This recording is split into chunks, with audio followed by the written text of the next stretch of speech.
नमस्कार दोस्तों, एक बार पुनः आप सभी का हार्दिक स्वागत है आप सभी के अपने YouTube channel being a best teacher पर। दोस्तों, आज की इस क्लास में हम अंडरस्टैंडिंग डिसिप्लिन्स एंड सब्जेक्ट इस सब्जेक्ट को कवर करेंगे, मैराथन क्लास करेंगे। टोटल इस सब्जेक्ट में सिर्फ आपके 8 क्वेश्चंस हैं जो इम्पोर्टेंट हैं, ठीक है। सिर्फ 8 क्वेश्चंस और यहीं से ही आपका जो पूरा पेपर है वो फ्रेम होगा। तो सिर्फ ये 8 क्वेश्चन आपको करने हैं, इन्हीं को समझना है। प्लस इनका आंसर किस तरीके से लिखना है क्वेश्चंस का एग्जैक्ट मैं आपको दिखाऊंगी। यहाँ से सेम का सेम आप आंसर चाहें तो अपने एग्जाम में लिख सकते हैं समझकर, ठीक है। तो चलिए शुरू करते हैं मैराथन क्लास को। आई होप ऑडियो वगैरह सब कुछ ठीक होगी, क्योंकि लास्ट क्लास में काफ़ी स्टूडेंट्स की कंप्लेंट थी कि मैम ऑडियो ठीक से नहीं आती है, तो उस पर काम किया जाए। सो अब माइक की भी क्वालिटी थोड़ी सी इंक्रीज़ की गई है, थोड़ी बेहतर की गई है। आप सभी बताइएगा वॉइस क्वालिटी आपको ठीक लग रही है तो। चलिए शुरू करते हैं बिना किसी टाइम वेस्टेज के। ये हिंदी मीडियम का पीडीएफ है, ये इंग्लिश मीडियम का है। इंग्लिश मीडियम का जो पीडीएफ है, आप सभी हमेशा पेज नंबर पूछते हैं, तो ये 34 पेजेस का है। और हिंदी मीडियम वाला जो है ये 35 पेजेस का है, 35 पेजेस का है, ठीक है। दोनों मीडियम में हम समझेंगे, दोनों में ही मैं आपको आंसर दिखाऊंगी। लंबी क्लास ये थोड़ी रहने वाली है, पर पढ़ेंगे ऐसे कि आप एग्ज़ाम के लिए सिर्फ इस क्लास से पूरी तरह से प्रिपेयर हो जाओगे।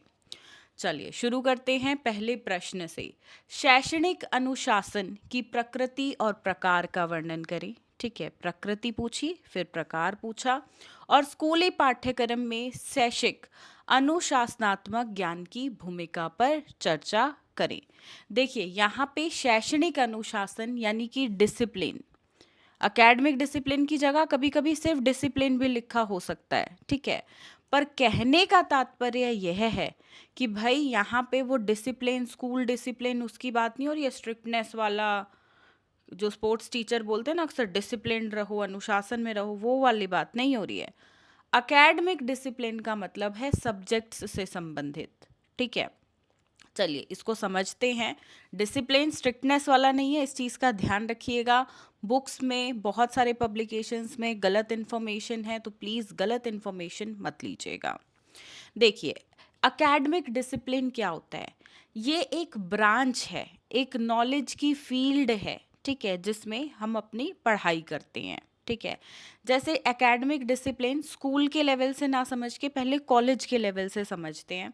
देखो कॉलेज के अंदर आपने देखा होगा स्कूल ऑफ ह्यूमैनिटीज़, ये होते हैं ना humanities, school of engineering, school of medical, school of education, education में आपका टीचर एजुकेशन आ जाता है। तो इस तरीके से ये सब डिवाइडेड होते हैं, लॉ होता है या और भी होते हैं इसके अलावा, ठीक है। अब इसमें भी आप देखोगे कुछ स्टूडेंट्स इंग्लिश में ऑनर्स करते हैं, कुछ हिंदी में ऑनर्स करते हैं, ठीक है। कुछ मास्टर्स करते हैं अलग अलग सब्जेक्ट्स में, masters of commerce, masters of economics और भी। तो ये सब अलग अलग डिसिप्लिन्स हैं, एकेडमिक डिसिप्लिन्स, ठीक है। यानी कि ये क्षेत्र हैं, ठीक है, ज्ञान लेने के क्षेत्र हैं, इन्हें हम कहते हैं शैक्षणिक अनुशासन। क्लियर है इतना? हम कौन से एकेडमिक डिसिप्लिन की यहाँ पे बात कर रहे हैं, और ये बहुत सारे हैं, ठीक है। उदाहरण के रूप में आप ले लीजिए फिजिकल साइंस, भौतिक विज्ञान, केमिस्ट्री, रसायन विज्ञान, समाजशास्त्र हो गया, सोशियोलॉजी हो गया, शिक्षा हो गया, एजुकेशन हो गया, इतिहास, हिस्ट्री हो गया, या और भी बहुत सारे हैं, ठीक है। अब इसकी विशेषताएं क्या क्या हैं, यानी कि इसके जो करेक्टरिस्टिक्स हैं, नेचर हैं, वो क्या है। देखो मैं एक चीज़ आपको बता दूं, नेचर हो गया, ठीक है, करेक्टरिस्टिक्स हो गया, फीचर्स हो गया, एस्पेक्ट्स हो गया, ये सब सेम है। इनमें अलग अलग पॉइंट्स नहीं आते हैं, इन सब में सेम पॉइंट्स आते हैं, ये सब सेम है। आप हेडिंग कुछ भी डालो सेम बात है, ठीक है। पर ऑब्वियसली एग्जाम में अगर नेचर पूछा है तो आप हेडिंग में भी नेचर ही लिखोगे, ठीक है। अब ये देखो, सबसे पहले तो सिस्टमैटिक नॉलेज होती है, यानी कि ये व्यवस्थित होती है, ठीक है। इस ये विशिष्ट विषय वस्तु का अध्ययन यहाँ पे हम करते हैं। मतलब ऐसा नहीं है कि कोई मतलब सही क्रम में नहीं लगी हुई हैं चीज़ें, सही क्रम में होती हैं, सही ऑर्डर में होती हैं।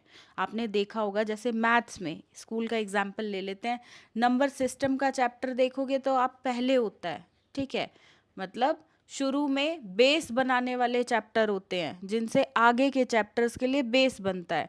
तो इस हिसाब से सिस्टमैटिक तरीके से नॉलेज दी जाती है।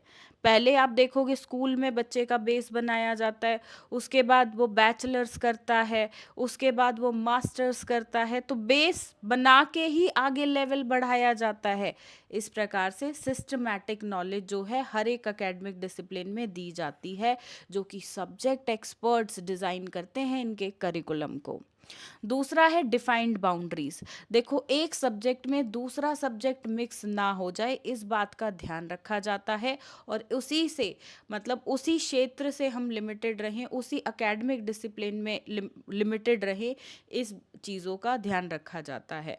अभी आपने देखो, इसका उदाहरण बताती हूँ, बड़ा अच्छा एग्जाम्पल है इसका मेरे पास।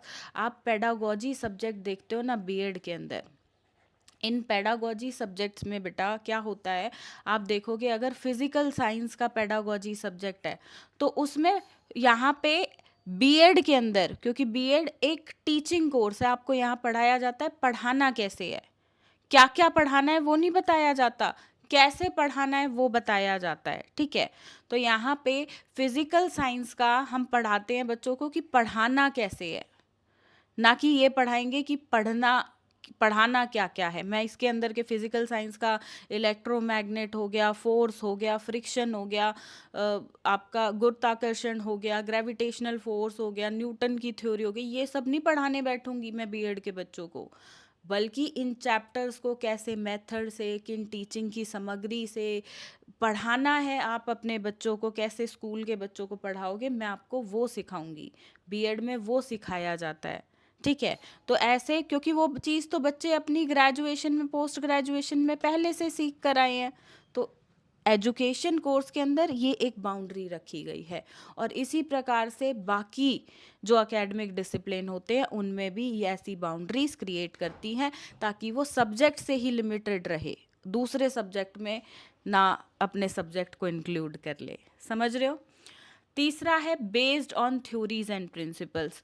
भाई कोई भी कोर्स हुआ, चाहे इंग्लिश का, साइंस का, मैथ्स का, सोशल साइंस का, फलाना ढिमकाना, हर एक में थ्योरी होंगी और प्रिंसिपल्स भी होते हैं। जैसे कि बीएड की ही बात कर लेते हैं, टीचिंग कोर्सेज की, तो इसमें आप देखोगे काफ़ी सारे साइकोलॉजिस्ट की थ्योरी होती है, अलग अलग, जो अमेरिका से, इंडिया से, और न जाने देश के विश्व के कहाँ कहाँ हिस्सों से हैं। तो साइकोलॉजिकल थ्योरीज होती है, जैसे कि एग्जाम्पल के तौर पे पेवलोव की है, पियाजे जी की है, कॉलबर्ग की है, कोलर की है, ठीक है। तो हर उसमें थ्योरी और प्रिंसिपल्स होती है। इंग्लिश में आप देखोगे, इंग्लिश में चित्रा बनर्जी हो गई, चेतन भगत हो गए, इसके अलावा बहुत सारे ऐसे लोग हैं जिनकी लिटरेचर बहुत फेमस है। हिंदी में आप देखोगे प्रेमचंद जी हो गए, या और भी महान लोग हैं जिनके लाइक चीज़ें जो उन्होंने उस सब्जेक्ट में काम किया, उनकी थ्योरीज और प्रिंसिपल्स होते हैं, ठीक है। यानी कि उनकी सिद्धांत वगैरह उस पर्टिकुलर फील्ड से संबंधित वो रखते हैं, तो इसलिए उस सब्जेक्ट में थ्योरी और प्रिंसिपल्स होते हैं। चलिए, नेक्स्ट है रिसर्च ओरिएंटेड। देखो, हर आप एकेडमिक डिसिप्लिन देखोगे तो उसमें रिसर्च का भी स्कोप होता है, यानी कि उसमें आगे सुधार के लिए रिसर्चेस की जा सके, ठीक है। सर्वे वगैरह होती हैं, ऑब्जर्वेशन के थ्रू ये चीज़ें होती हैं, ठीक है।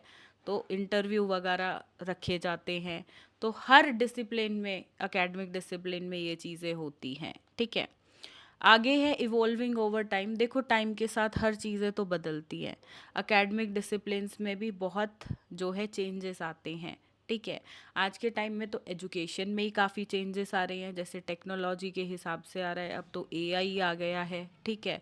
तो उसके हिसाब से चेंजेस आ रहे हैं।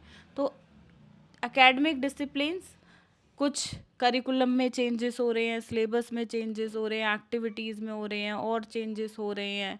जैसे अभी एक नया कोर्स आया बीएड के साथ साथ टीचिंग फील्ड में, वो आया आईटीईपी का 4 साल का कोर्स, जो बच्चे 12th के बाद कर पाएंगे, जिसमें ग्रेजुएशन और बीएड एक साथ हो जाती है। तो ये एजुकेशन के अंदर नया इवॉल्व हुआ चीज़ें टाइम के साथ, तो ये लाजमी सी बात है। अगला है subject to debate and criticism. बिल्कुल, ये हर सब्जेक्ट का पार्ट होता है कि उसमें डिबेट और क्रिटिसिज्म को भी जगह दी जाती है। डिबेट क्रिटिसिज्म का मतलब हो गया कि भाई आप उसकी आलोचना भी कर सकते हो, आलोचना का भी स्कोप यहाँ पर होता है। अगला है डेवलपमेंट ऑफ स्पेशलाइज्ड स्किल्स।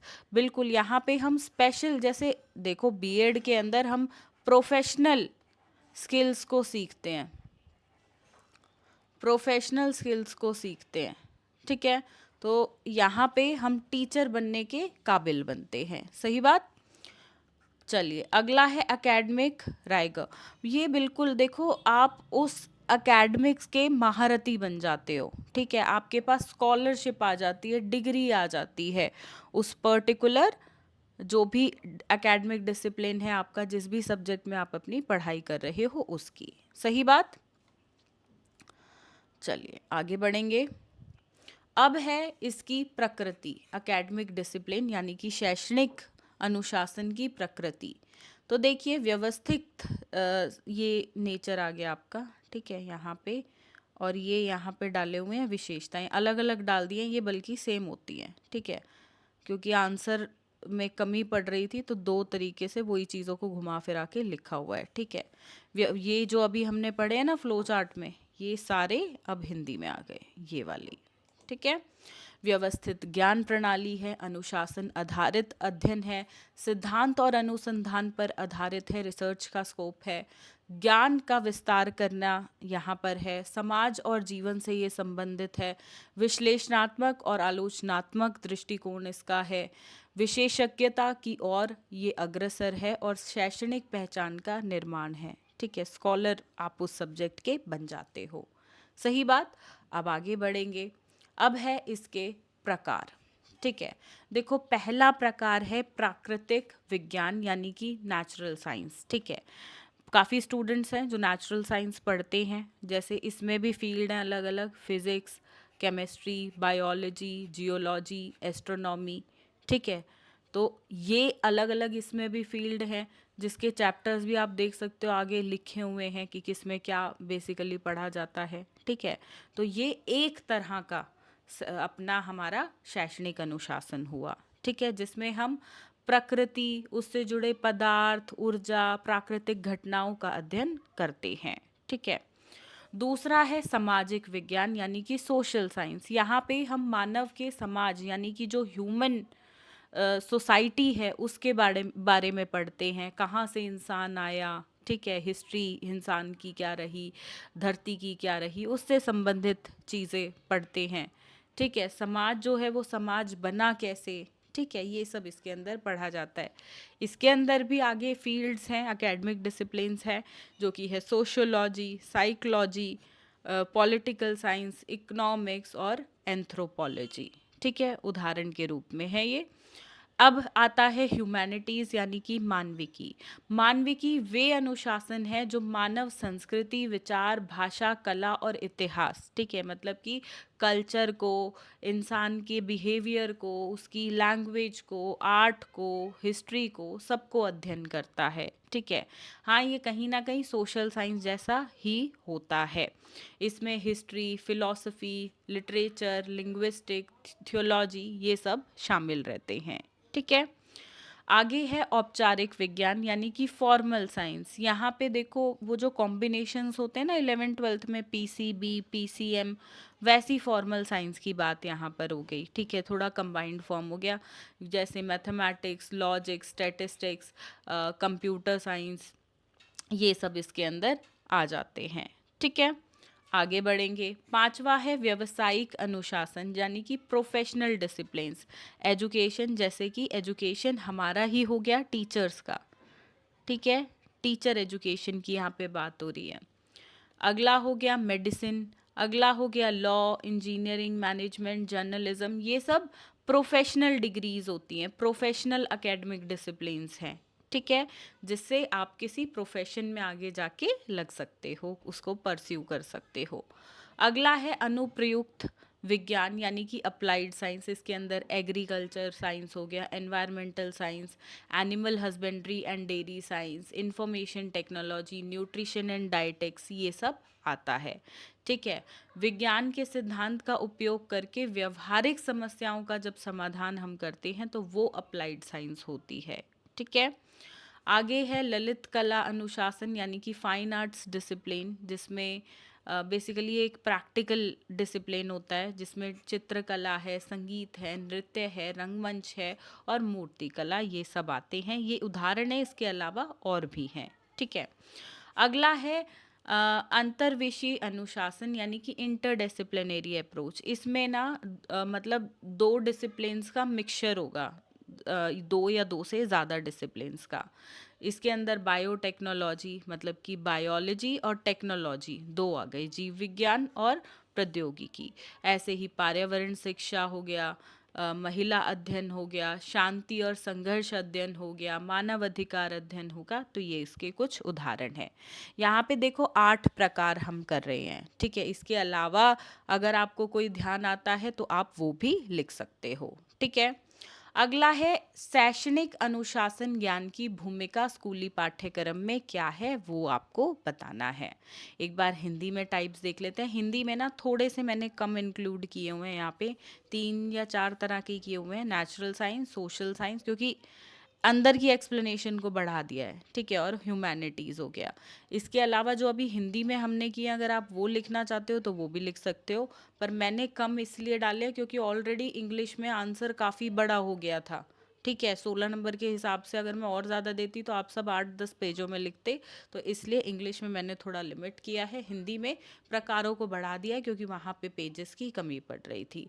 मैं आपको फिर दोहरा देती हूँ बच्चों, 16 मार्क्स के हिसाब से आपको जो है 6 पेज का आंसर लिखना है, ठीक है। अगर आपको लगता है अब आपके पास कंटेंट ख़त्म हो गया लिखने का, तो थोड़ा सा चीज़ों को बढ़ाओ। जैसे कि अगर करेक्टरिस्टिक्स लिखती हैं तो फीचर्स ही लिख दो फिर से, जिसमें पॉइंट्स को ही ऊपर नीचे करना होता है। पर 6 मतलब 6 पेज का आंसर लिखना ही है। यहाँ 6 पेज का मतलब है 3 शीट्स, 6 पेज आगे पीछे के मिला के हैं, 3 शीट्स की बात कर रही हूँ मैं, ठीक है। चलिए अब रोल क्या है डिसिप्लिनरी नॉलेज का स्कूल करिकुलम में, वो देखते हैं। पहला है ये गहराई से विषय की समझ प्रदान करता है, यानी कि हमें इन डेप्थ नॉलेज हो जाती है उस सब्जेक्ट की,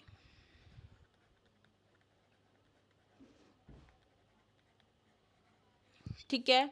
अगला है तर्क और विश्लेषणात्मक सोच का विकास।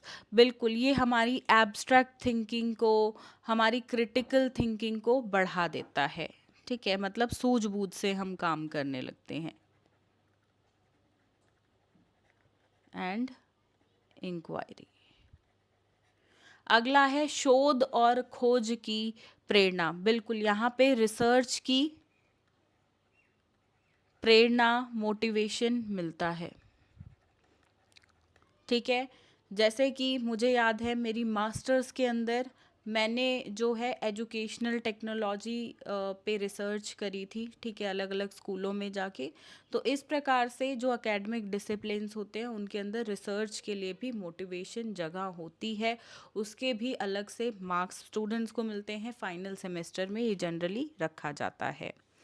और ऐसा नहीं है सिर्फ कॉलेजेस की बात कर रही हूँ, स्कूलों में भी आप देखोगे तो स्कूल्स के अंदर भी इसकी जगह होती है। जैसे आप बच्चे देखोगे, बच्चे कोई प्रोजेक्ट कर रहे होते हैं, कोई प्रॉब्लम टीचर ने देती, वो खुद से उसको सॉल्व कर रहे हैं। तो इस तरीके से सर्वे के माध्यम से, ऑब्जर्वेशन के माध्यम से बच्चे भी कुछ ना कुछ रिसर्च करते रहते हैं।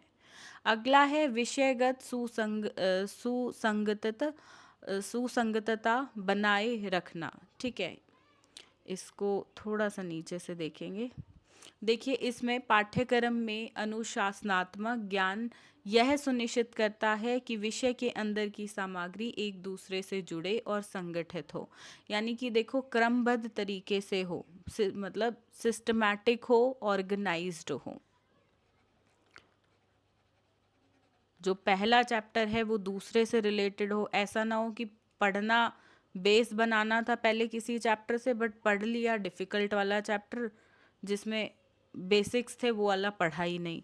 जैसे कि एक उदाहरण छोटी क्लासेस का मैं आपको दे देती हूँ। आप बच्चे को मल्टीप्लिकेशन से पहले प्लस माइनस करना सिखाओगे ना, ठीक है, प्लस सिखाया, माइनस सिखाया, फिर मल्टीप्लाई, फिर डिवाइड, तो ये क्रम यहाँ पे रहता है, ठीक है। क्योंकि अगर बेस ही नहीं बनाया, क्योंकि मल्टीप्लिकेशन में प्लस माइनस का यूज़ होना है, अगर वो ही नहीं सिखाया आपने तो कैसे बच्चा करेगा फिर? समझ रहे हो चीज़ों को? ये है सिस्टमैटिक और ऑर्डर होता है क्रमबद्ध तरीके से। अगला है वैज्ञानिक दृष्टिकोण का विकास। बच्चों के अंदर उनका जो साइंटिफिक, बच्चों से यहाँ पे तात्पर्य स्कूली बच्चों से भी है और कॉलेज के बच्चों से भी है, ठीक है। क्योंकि एकेडमिक डिसिप्लिन का टॉपिक है, वैसे तो हमें स्कूल के ही पॉइंट ऑफ व्यू से पढ़ें तो इनफ है, स्कूल से ही रिलेटेड एग्जाम्पल लिखिएगा। क्योंकि आप जो है बीएड कर रहे हो, और बीएड कर रहे हो तो आप स्कूल के ही बच्चों को पढ़ाओगे, कॉलेज के बच्चों को तो पढ़ाओगे नहीं, तो उसी से संबंधित एग्जाम्पल्स आपको लिखने हैं, ठीक है। तो इसका वैज्ञानिक दृष्टिकोण का विकास होता है, यानी कि एक साइंटिफिक टेम्पर और एटीट्यूड आता है। साइंटिफिक वे ऑफ थिंकिंग लिख दो, ये ज़्यादा आसान रहेगा, ये ज़्यादा आसान रहेगा, ठीक है। अगला है शैक्षिक गुणवत्ता में सुधार। देखो ये एजुकेशन में भी इम्प्रूवमेंट लेके आता है।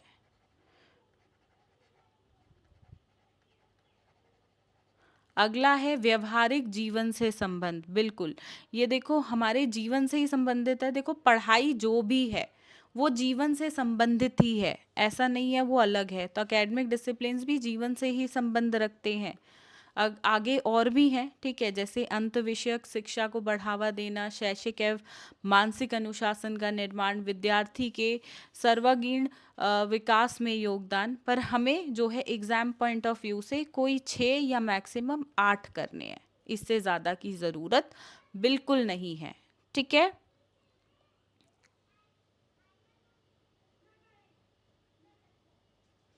और इस तरीके से 2 से 3 लाइन में या 4 लाइन में, 5 लाइन में हर एक पॉइंट को थोड़ा ही, ज़्यादा नहीं, थोड़ा थोड़ा एक्सप्लेन आपने करना है। ऐसा ना हो 8-10 पेजों में डिस्क्राइब करने बैठ गए हो, नहीं ऐसा मत करना, ठीक है।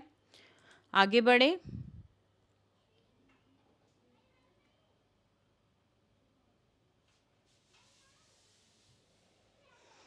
प्रश्न 2, निम्नलिखित में से किसी 2 पर छोटे नोट्स लिखने हैं, यानी कि संक्षिप्त में नोट्स लिखने हैं, ठीक है। पहला है शिक्षण विधियों का उद्भव। उद्भव का मतलब होता है इवॉल्व, ठीक है, कि ये आया कहाँ से, टीचिंग मेथड्स कौन कौन से इवॉल्व हुए, कहाँ से इवॉल्व हुए, तो बेसिकली ये है। अब देखो सबसे पहले तो ये देखो मेथड्स हैं कौन कौन से, इंग्लिश में देख लेते हैं पहले। पहला है फ्लिप्ड क्लासरूम, दूसरा है कोलैबोरेटिव, तीसरा है प्रॉब्लम बेस्ड लर्निंग, अगला है प्रोजेक्ट बेस्ड, अगला है VAK VAK learning, then tactile learning, ठीक है। हिंदी में भी आप देखोगे तो हिंदी का थोड़ा आंसर कहाँ से शुरू हुआ उस प्रकार से है, ठीक है। यहाँ पे टीचिंग मेथड्स लिखे हुए हैं और फिर वो कहाँ से इवॉल्व हुए वो एक एक करके बताया है।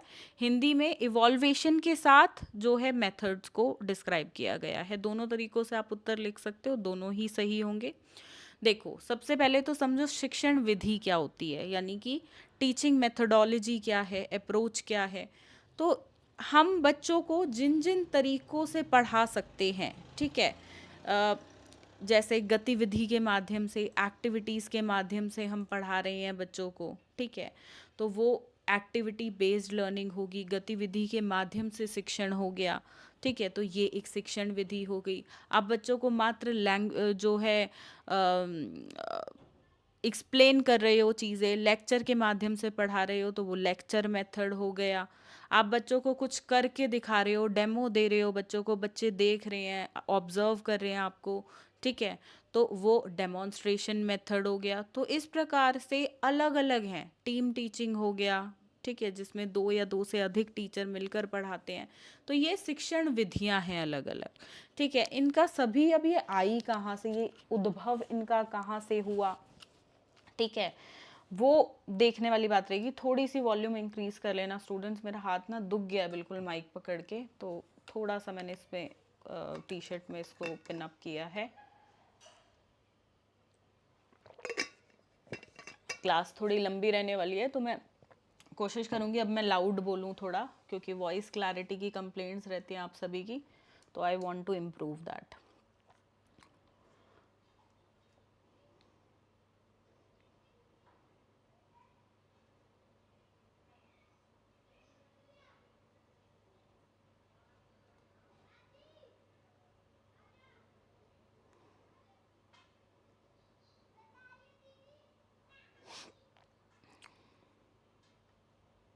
जो स्टूडेंट्स नोट कर रहे हैं वो नोट करना स्टार्ट कर सकते हैं। Just a second.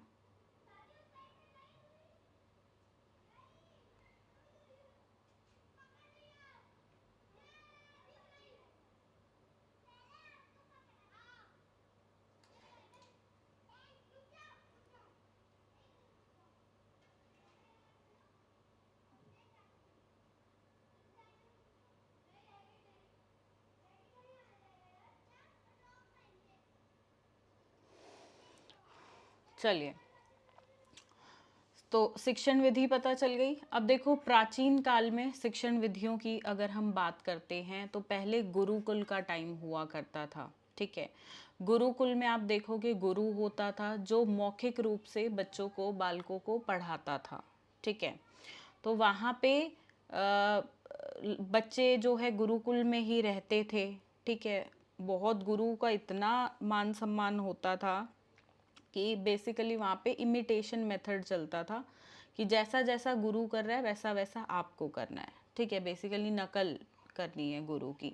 जैसे आप एकलव्य को देखोगे, एकलव्य और अर्जुन की कहानी तो आपको पता होगी कि गुरु दक्षिणा में एकलव्य ने अपना क्या दे दिया था, अंगूठा दे दिया था। ठीक है, क्योंकि उनके गुरु ने माना था, मांगा था।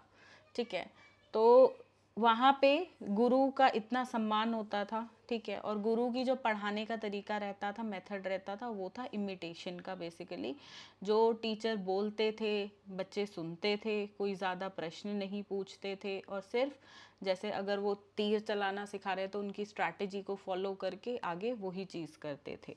ठीक है, तो गुरुकुल का टाइम कुछ ऐसा था। और सिर्फ ये नहीं है कि तीर कमान सिखाया जाता था, नहीं, संस्कृति से जुड़ी चीज़ें भी उस टाइम पे पढ़ाई जाती थी। ठीक है, अगला है मौलिक शिक्षण पद्धति। देखो, इसमें शिष्य गुरु की सेवा कार्यों में भाग लेकर व्यवहारिक रूप से शिक्षा प्राप्त करता था। पढ़ाई श्रुति स्मृति पद्धति पर आधारित होती थी। ठीक है, वही चीज़ है कि बिल्कुल मतलब टीचर को आइडियल मान लिया जाता था। ठीक है, अगला है संवाद और प्रश्नोत्तरी विधि। संवाद मतलब डायलॉग मेथड हो गया। ठीक है, जिसमें एक दूसरे से बातचीत करते हैं।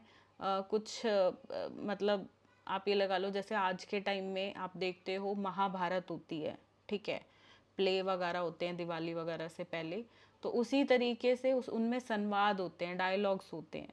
उस टाइम पे भी कुछ ना कुछ ऐसे, क्योंकि महाभारत का तो टाइम ही वही था, प्राचीन काल, तो वहाँ पे भी संवाद और प्रश्नोत्तरी विधि चलती थी, जिसमें शिष्य और गुरु के बीच प्रश्न उत्तर से ज्ञान प्राप्त होता था। ठीक है, पर ज़्यादातर आप देखोगे तो मौखिक रूप से ही चलता था कि टीचर बोल रहा है बच्चे सुन रहे हैं, ज़्यादा ये यूज़ होता था। ठीक है, फिर आया मध्यकालीन काल, जिसमें मुगल आ गए थे भाई भारत के अंदर। ठीक है, मुगल आ गए थे तो मदरसे आए थे। ठीक है, मदरसे और साथ में मकतबास। ठीक है, जिन स्टूडेंट्स को नहीं पता है मैं उन्हें बताना चाहूँ कि प्राइमरी एजुकेशन जो है उसके लिए अलग स्कूल्स होते थे, और जो आपकी एलिमेंट्री प्राइमरी के बाद वाली एजुकेशन है उसके लिए अलग स्कूल होते थे, जो कि मदरसा और मकतबाज होते थे। ठीक है, अब यहाँ पे जो है रिलीजियस एजुकेशन दी जाती थी। ये मुस्लिम शासन के दौरान जो है इनको बनवाया गया था, मदरसे और मकतबास को स्थापित किए गए थे, जहाँ पे कुरान की और अरबी भाषा में पढ़ाई कराई जाती थी। ठीक है, हिंदू पाठशालाओं में संस्कृत, गणित और ज्योतिषी पढ़ाया जाता था, जबकि यहाँ पे कुरान और अरबी भाषा से पढ़ाई होती थी। ठीक है, हिंदू पाठशालाओं में संस्कृत से होती थी और बाकी गणित और ज्योतिषी ये सब्जेक्ट पढ़ाए जाते थे। पर ऐसा नहीं है मदरसों और मकतबा में सिर्फ यही कुरान ही पढ़ाई जाती थी, बाकी भी सब्जेक्ट्स जो है इसमें आज के टाइम में तो है, उस टाइम पे इतना मुझे आइडिया नहीं है थे या नहीं थे, बट आज के टाइम में आप देखोगे तो मदरसे और मकतबाज में बाकी सब्जेक्ट्स भी मुस्लिम एजुकेशन के साथ दी जाती है। ठीक है, बहुत लोगों को लगता है वहाँ सिर्फ वही पढ़ाया जाता है, नहीं, और भी सब्जेक्ट्स पढ़ाए जाते हैं और वहाँ पे जनरली मौलवी जो होते हैं उनके द्वारा एजुकेशन दी जाती है। पाठ कंठस्थ्य विधि ये होता था रोट मेथड, रट्टा लगाने वाला, जिसमें रट्टे पे बल दिया जाता था। और देखो ये अभी नहीं, ये तो इंडिया ने इंडिपेंडेंस ले लिया था ना, तब भी ये चीज़ें चल रही थी रोट मेथड। आप 1960s 70s 80s का टाइम देखोगे, अपने मम्मी पापा से पूछोगे, दादा दादी से पूछोगे, तो वहाँ पे रट्टा विधि बहुत चलती थी। उसका एक सही उदाहरण आपको बताऊँ, पहाड़ा, 2 एकम 2, 2 दूनी 4, 2 तिया 6, 2 चौके 8 रटा हुआ उन्होंने, तो क्योंकि रोट मेथड था। ठीक है, अगला है पांडित्य आधारित शिक्षा। शिक्षण ज्ञान के संप्रेषण तक सीमित था और रचनात्मक का अभाव था। ठीक है, तो ये मतलब ये उस टाइम पे ऐसी एजुकेशन की विधियां थी। ठीक है, यही चलती आ रही थी, थोड़े थोड़े इनमें चेंजेस हुए, अदरवाइज ये थी। ऐसा नहीं है रोट मेथड सिर्फ यही था, वो गुरुकुल के टाइम पे भी था, वहाँ पे भी रोट मेथड था, बट हाँ ज़्यादा इमिटेशन था, नकल उतारने वाला। ठीक है, क्योंकि वहाँ पे प्रैक्टिकल चीज़ें ज़्यादा सिखाई जाती थी और हम जानते हैं गुरुकुल के टाइम पे सबको एजुकेशन नहीं ले पाते थे। जो अपर क्लास सोसाइटी थी ना उस टाइम पे, मतलब जो ऊंची जाति के लोग थे वो ही एजुकेशन ले पाते थे। ठीक है, और उन्हीं को ही ज़रूरत थी, ऐसा माना जाता है, उस टाइम पे उन्हीं को ही ज़रूरत थी। जैसे पांडवास गए, ठीक है, आपने और देखा कि क्या कोई गरीब व्यक्ति या उस टाइम का कोई दलित व्यक्ति गया हो। ठीक है, तो ये चीज़ें थी। इसके बाद ब्रिटिश शासन आता है मुगलों के बाद, तो इसमें जो है ये लोग देखो लेक्चर मेथड को ले आए थे, इन्होंने काम बहुत किया। मकुले जी तो इंग्लिश को ही ले आए थे, पुस्तक आधारित शिक्षा यहाँ पे शुरू हुई, अनुशासनात्मक विद्धि शुरू हुई, जिसमें बच्चों को अनुशासन में रहना, परीक्षा देना, ये सब एग्ज़ाम टेस्ट विधि ये सब आ गया।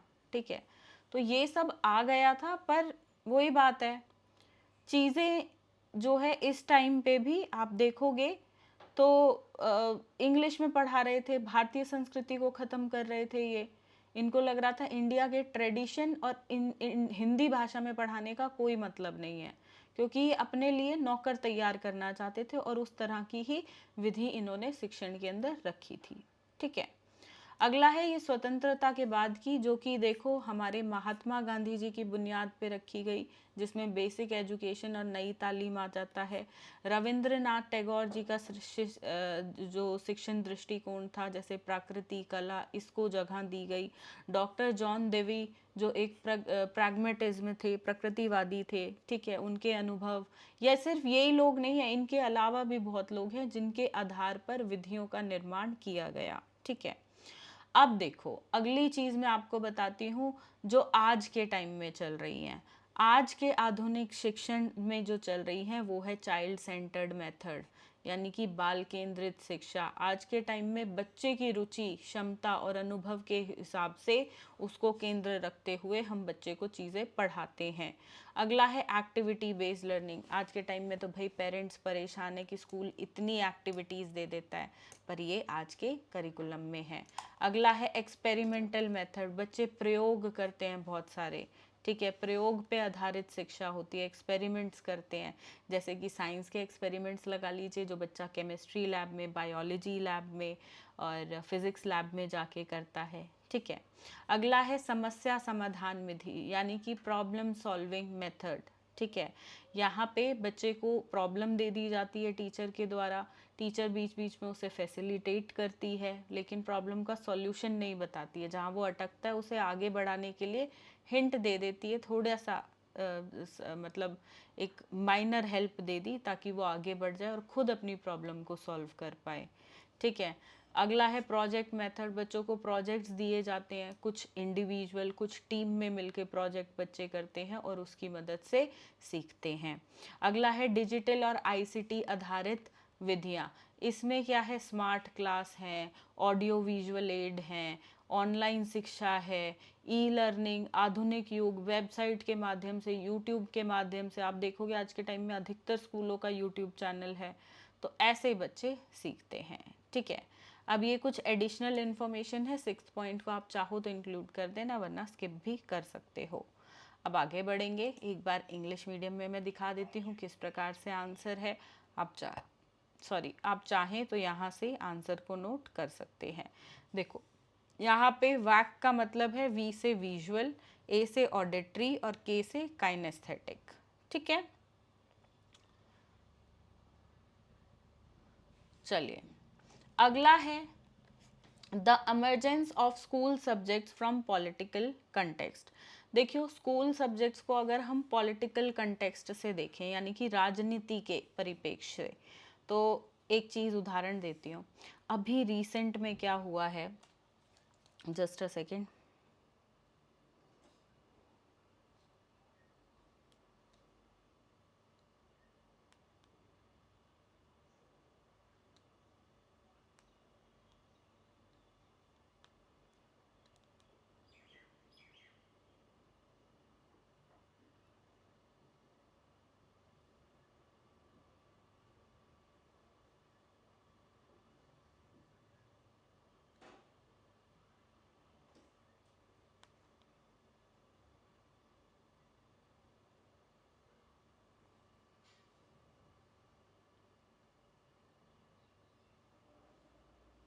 ठीक है, हाँ, एनसीईआरटी से बीजेपी की गवर्नमेंट है, तब से बहुत सारे चेंजेस ये लोग लेकर आ रहे हैं। इन्होंने मुगल एम्पायर का जो चैप्टर था टेक्स्ट बुक से एनसीईआरटी के, उन्हें रिमूव कर दिया, ये चैप्टर हटा दिए। ठीक है, हाँ, ये चैप्टर हटा दिए, काफ़ी सारी क्लासेस से ये हटाए गए हैं, स्पेशली क्लास 12th का जो सिलेबस है उससे। उसमें एक चैप्टर था Kings and chronicles the Mughal court, ठीक है, जिसमें 16th और 17th सेंचुरी के बारे में हम पढ़ाते हैं, वो रिमूव कर दिया गया है। हिस्ट्री की बुक है themes of Indian history part 2, उससे इसको डिलीट कर दिया गया है चैप्टर को, क्लास 12th से। ठीक है, ये ऐसा क्यों हुआ, ये राजनीतिक परिप्रेक्ष्य से हुआ। आज जो गवर्नमेंट है उसको ये चीज़ की नीड लगी, जो पहले गवर्नमेंट थी उनको नहीं लगी आज से पहले। ठीक है, तो इन चैप्टर्स को डिलीट कर दिया गया। ठीक है, और भी क्लासेस से किया है, क्लास 12th का मुझे ध्यान था। ठीक है, तो वो वाला मैंने बता दिया। साथ में क्लास 7th में भी चैप्टर था मुगल्स एंड दिल्ली सल्तनत। क्लास 7th में था मुगल्स एंड दिल्ली सल्तनत, तो ये भी डिलीट कर दिया। तो इस तरीके से ये 2 चैप्टर रिमूव हुए। ये एक पॉलिटिकल एजेंडा ही आप इसको मान लो। ठीक है, इंडिया एंड बियॉन्ड की, exploring society India and beyond की बुक है क्लास 7th की, उससे इसको डिलीट कर दिया गया। ठीक है, अब इसकी जगह नए चैप्टर्स डाले गए हैं। ठीक है,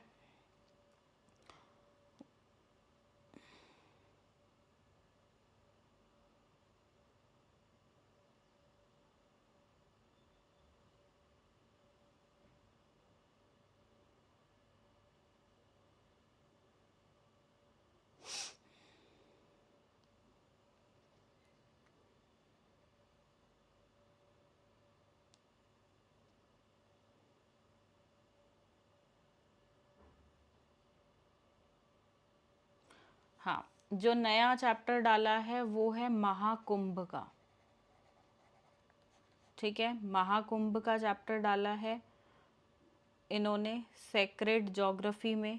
ठीक है, और बेटी बचाओ बेटी पढ़ाओ, और भी ऐसे कुछ चैप्टर्स हैं। ठीक है, जो मोदी जी के नारे हैं बेसिकली, उन्हीं से जुड़े हुए, मेक इन इंडिया, ऐसे वाले चैप्टर्स को इंक्लूड किया गया है। ये वाले की चर्चा सबसे ज़्यादा है कि मुगल्स का चैप्टर हटा के महाकुंभ वाला लेसन जो है वो डाला गया है, ठीक है। तो ये पॉलिटिकल कंटेक्स्ट में सब्जेक्ट्स, ये वाला चैप्टर जो एमर्ज हुआ है ये पॉलिटिकल कंटेक्स्ट से हुआ है। ऐसे ही कुछ सब्जेक्ट्स भी हैं स्कूल के अंदर। ये तो एक चैप्टर की बात हो गई, ठीक है, ये चैप्टर की बात हो गई। अब हम करते हैं सब्जेक्ट्स की बात कि कैसे पॉलिटिकल कंटेक्स्ट से सब्जेक्ट्स आ जाते हैं, ठीक है। तो स्कूल सब्जेक्ट्स जो है वो often evolve and shaped by political environment and priorities of a society, की सोसाइटी को क्या ज़रूरत है प्लस पॉलिटिकल एनवायरनमेंट वहाँ का कैसा है। सोचो आज के टाइम में कांग्रेस की अगर गवर्नमेंट होती तो ये महाकुंभ का लेसन नहीं आता और ना मुगल वाला डिलीट होता, ठीक है, क्योंकि आज की गवर्नमेंट को ये नीड लगी। अब देखो ये सही है गलत है उस पर बाद की बात है, ठीक है। हम अभी टीचर्स हैं तो हमें क्या चल रहा है वो हम डिस्कस करेंगे, सही गलत को यहाँ पे इस क्लास में लेकर नहीं बैठेंगे। सबकी अपनी ओपिनियन हो सकती है, मेरी कुछ हो, मैं आपको इन्फ्लुएंस उससे नहीं करना चाहूँगी, आपकी जो ओपिनियन है वो आपकी होगी, ठीक है। तो let's not discuss about that, क्या हुआ उस पर ही फोकस करते हैं।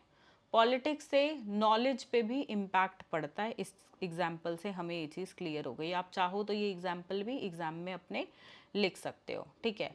करिकुलम हो गया किसी भी सब्जेक्ट का, वो चेंज होता है, ठीक है, जो उदाहरण हमने यहाँ पे लिया। अब इसमें फर्स्ट है द पॉलिटिकल कंटेक्स्ट किस तरीके से जो है अफेक्ट करते हैं स्कूल सब्जेक्ट्स को। पहले तो नेशन बिल्डिंग और आइडेंटिटी फॉर्मेशन में गवर्नमेंट देखो एजुकेशन को यूज़ करती है और स्कूल सब्जेक्ट्स को, ताकि नेशनल आइडेंटिटी, यूनिटी और पेट्रियाटिज्म यानी कि देशभक्ति की भावना जो है वो भाईचारे की भावना, ठीक है, ये सब बच्चों के अंदर डाल सकें, ठीक है। देखो इंडिया के अंदर तो डाइवर्सिटी बहुत है, आप देखोगे हर राज्य में अलग तरह के लोग हैं, ठीक है, अलग तरह मतलब खान पान अलग है, बोली अलग है, भाषा अलग है, तो इस प्रकार से काफ़ी चीज़ें बदली हैं। पर उसके बावजूद हमारे देश में ब्रदरहुड बना रहे, भाईचारा बना रहे, हम एकजुट होकर रहें, वो चीज़ ज़रूरी है, ठीक है। तो ऐसे चैप्टर्स को इंक्लूड किया जाता है, ऐसे सब्जेक्ट्स को इंक्लूड किया जाता है। आप जनरली देखोगे ऐसे चैप्टर्स जो हैं हिस्ट्री सिविक्स में आपको या लैंग्वेज के अंदर देखने को मिलेंगे। जिस लैंग्वेज के अंदर क्या होता है, ऐसे चैप्टर्स के माध्यम से लैंग्वेज पढ़ा दी जाती है, तो बच्चे के अंदर वो भावना भी गई और साथ में लैंग्वेज भी उसने, भाषा भी उसने सीखी, ठीक है। तो ये चीज़ें होती हैं। दूसरा है पॉलिसी एंड एजुकेशन रिफॉर्म्स। देखो कौन कौन सी पॉलिसीज़ बच्चों को पढ़ानी है, कौन से कोर्स में कौन सी पढ़ानी है, कौन सी क्लास में कौन सी पढ़ानी है, क्या उनमें मॉडिफिकेशंस आया, ये सब भी क्या है पॉलिटिकली डिसीजंस होते हैं, ठीक है। वही लोग करिकुलम को ड्राइव करते हैं। रिफॉर्म्स मतलब चेंजेस जो करिकुलम में आ रही हैं, ठीक है। तो ये सब भी कैसे आ रहा है, जो पॉलिसीज़ और एजुकेशनल रिफॉर्म्स हैं वो भी हम पॉलिटिकल कंटेक्स्ट से ही है। दूसरा है पावर एंड कंट्रोल। देखो स्कूल के सब्जेक्ट्स जो हैं वो डायनेमिक होते हैं, सोसाइटी को जिस हिसाब की नीड होती है उस हिसाब के सब्जेक्ट्स होते हैं। जैसे कि आप देखोगे मॉरल एजुकेशन का सब्जेक्ट प्राइमरी क्लासेस में जनरली रखा जाता है, ठीक है। आज के टाइम में कुछ स्कूलों में, ठीक है, जो हिंदुइज़्म को ज़्यादा बढ़ावा देते हैं, वहाँ पे रामायण पाठ, ये सब महाभारत, ये सब भी चैप्टर्स, मतलब चैप्टर नहीं, एक सब्जेक्ट वीकली बेसिस पे एक बार बच्चों को ऐसे पढ़ाना कंटिन्यूशन में, ये सब भी शुरू हो गया है, ठीक है। और मैंने एक क्रिश्चियन स्कूल में काम किया था, वहाँ पे क्या था, वहाँ पे एक क्रिश्चियन सब्जेक्ट था, सी से नाम था, मैं उसका नाम भूल गई, कैथरिसिज्म कुछ ऐसे करके नाम था। वो सब्जेक्ट बच्चों को पढ़ाया जाता था, ठीक है, जिसमें क्रिश्चियंस की जो बुक होती है उससे संबंधित नॉलेज बच्चों को दी जाती थी, ठीक है। तो इस तरीके से स्कूल सब्जेक्ट्स भी आप देखोगे तो सोसाइटी की नीड के हिसाब से होते हैं, ठीक है। और इसको भी पॉलिटिकली कंट्रोल किया जाता है। सोचो आज के टाइम में जो गवर्नमेंट अगर वो बोल दे मदरसे होंगे ही नहीं और मदरसों में बाइबल शिक्षा नहीं होगी, देनी है तो बाकी सब्जेक्ट्स की शिक्षा दो, तो बिल्कुल सब इसको मानेंगे, क्योंकि जो गवर्नमेंट बोल रही है वो तो मानना है, क्योंकि उसके हाथ में पावर और कंट्रोल है, ठीक है। नेक्स्ट है society, social equity and inclusion. देखो पॉलिटिकल मूवमेंट्स और गवर्नमेंट जो हैं वो इंट्रोड्यूस करती हैं नए चैप्टर्स को, नए सब्जेक्ट्स को, कुछ रिवाइज करती हैं उनमें, ठीक है। बुक्स के नाम हो गए, अंदर के चैप्टर्स हो गए, ये सब, या चैप्टर्स के अंदर कुछ एडिशनल डालना है, लेट सपोज फेस्टिवल्स का कोई चैप्टर हो, ठीक है, उसमें मेजर फेस्टिवल्स दे रखे हैं, गवर्नमेंट को लगे कि भाई ये वाला जो हमारा कोई, लेट सपोज से फॉर एग्जांपल बिहू है, ये फेस्टिवल ज़्यादा पॉपुलर नहीं है इंडिया के अंदर बट ये बहुत संस्कृति से जुड़ा हुआ है, तो वो बोलें कि इसको भी मेजर बेसिस पे होली दिवाली के साथ इंक्लूड करो, तो बिल्कुल होगा। समझ रहे हो चीज़ें? चलो, next is globalisation and international relations. जैसे इसका एक उदाहरण ले लेते हैं, हम अपने स्कूल्स में थर्ड लैंग्वेज जो बच्चों को पढ़ाते हैं वो फॉरेन लैंग्वेजेस भी पढ़ाते हैं, जैसे कि फ्रेंच, स्पेनिश, जापानीज़ एंड बहुत सारी लैंग्वेजेस हैं। अदर कुछ स्कूल कुछ ऑफ़र करते हैं, कुछ अलग स्कूल कुछ और ऑफ़र करेंगे। ये इंटरनेशनल स्टडीज़ हमारे करिकुलम में इसलिए रखी जाती हैं क्योंकि हम ग्लोबली दूसरे कंट्रीज़ के साथ भी आपस में अ, मतलब साथ चलना चाहते हैं, उनके ट्रेड करना चाहते हैं, यहाँ के लोग वहाँ जाएंगे, वहाँ के लोग यहाँ आएंगे, तो इट्स इम्पॉर्टेंट कि वो लैंग्वेजेस भी लर्न की जाएं, ठीक है। नेक्स्ट इज इकोनॉमिक प्रायोरिटीज़, बिल्कुल ये भी है। देखो बजट कौन बनाता है एजुकेशन के लिए, वो तो गवर्नमेंट बनाती है। स्कूल सब्जेक्ट्स के लिए भी बजट, लाइक किसी सब्जेक्ट में कितना पैसा लगाना है, लेट साइंस एंड टेक्नोलॉजी है, इंजीनियरिंग है, मेडिकल डिपार्टमेंट है, तो जैसी नीड लगती है कंट्री को उस हिसाब से गवर्नमेंट ज़्यादा पैसे भी उस पर्टिकुलर लाइक कोर्स वगैरह में लगाती है। लेट सपोज उसकी सीट बढ़ा दी, उसके कॉलेजेस बढ़ा दिए, ठीक है, infrastructure wise facility the. Science and technology आज के टाइम में ग्रोइंग है, तो उसके ज़्यादा यूनिवर्सिटीज़ को बोला उसकी 100 सीट है तो 200 कर दो, और कॉलेजेस ओपन करो, तो इस तरीके से उस पे भी काम होता है, इकोनॉमिक प्रायोरिटीज़ भी दी जाती हैं, ठीक है। क्लियर है? हिंदी में देखेंगे एक बार।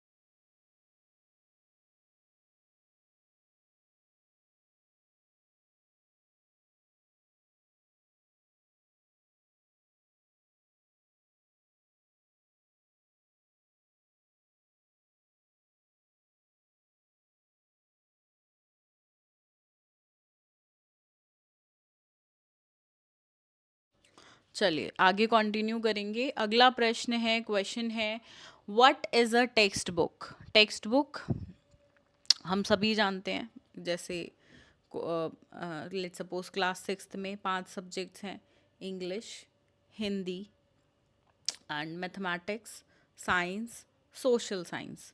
तो बच्चों के पास सभी पांचों सब्जेक्ट्स की बुक होंगी। इंग्लिश की 2 बुक्स होती हैं जनरली, टेक्स्ट बुक्स, जो कि होती है ग्रामर और एक लिटरेचर, ठीक है।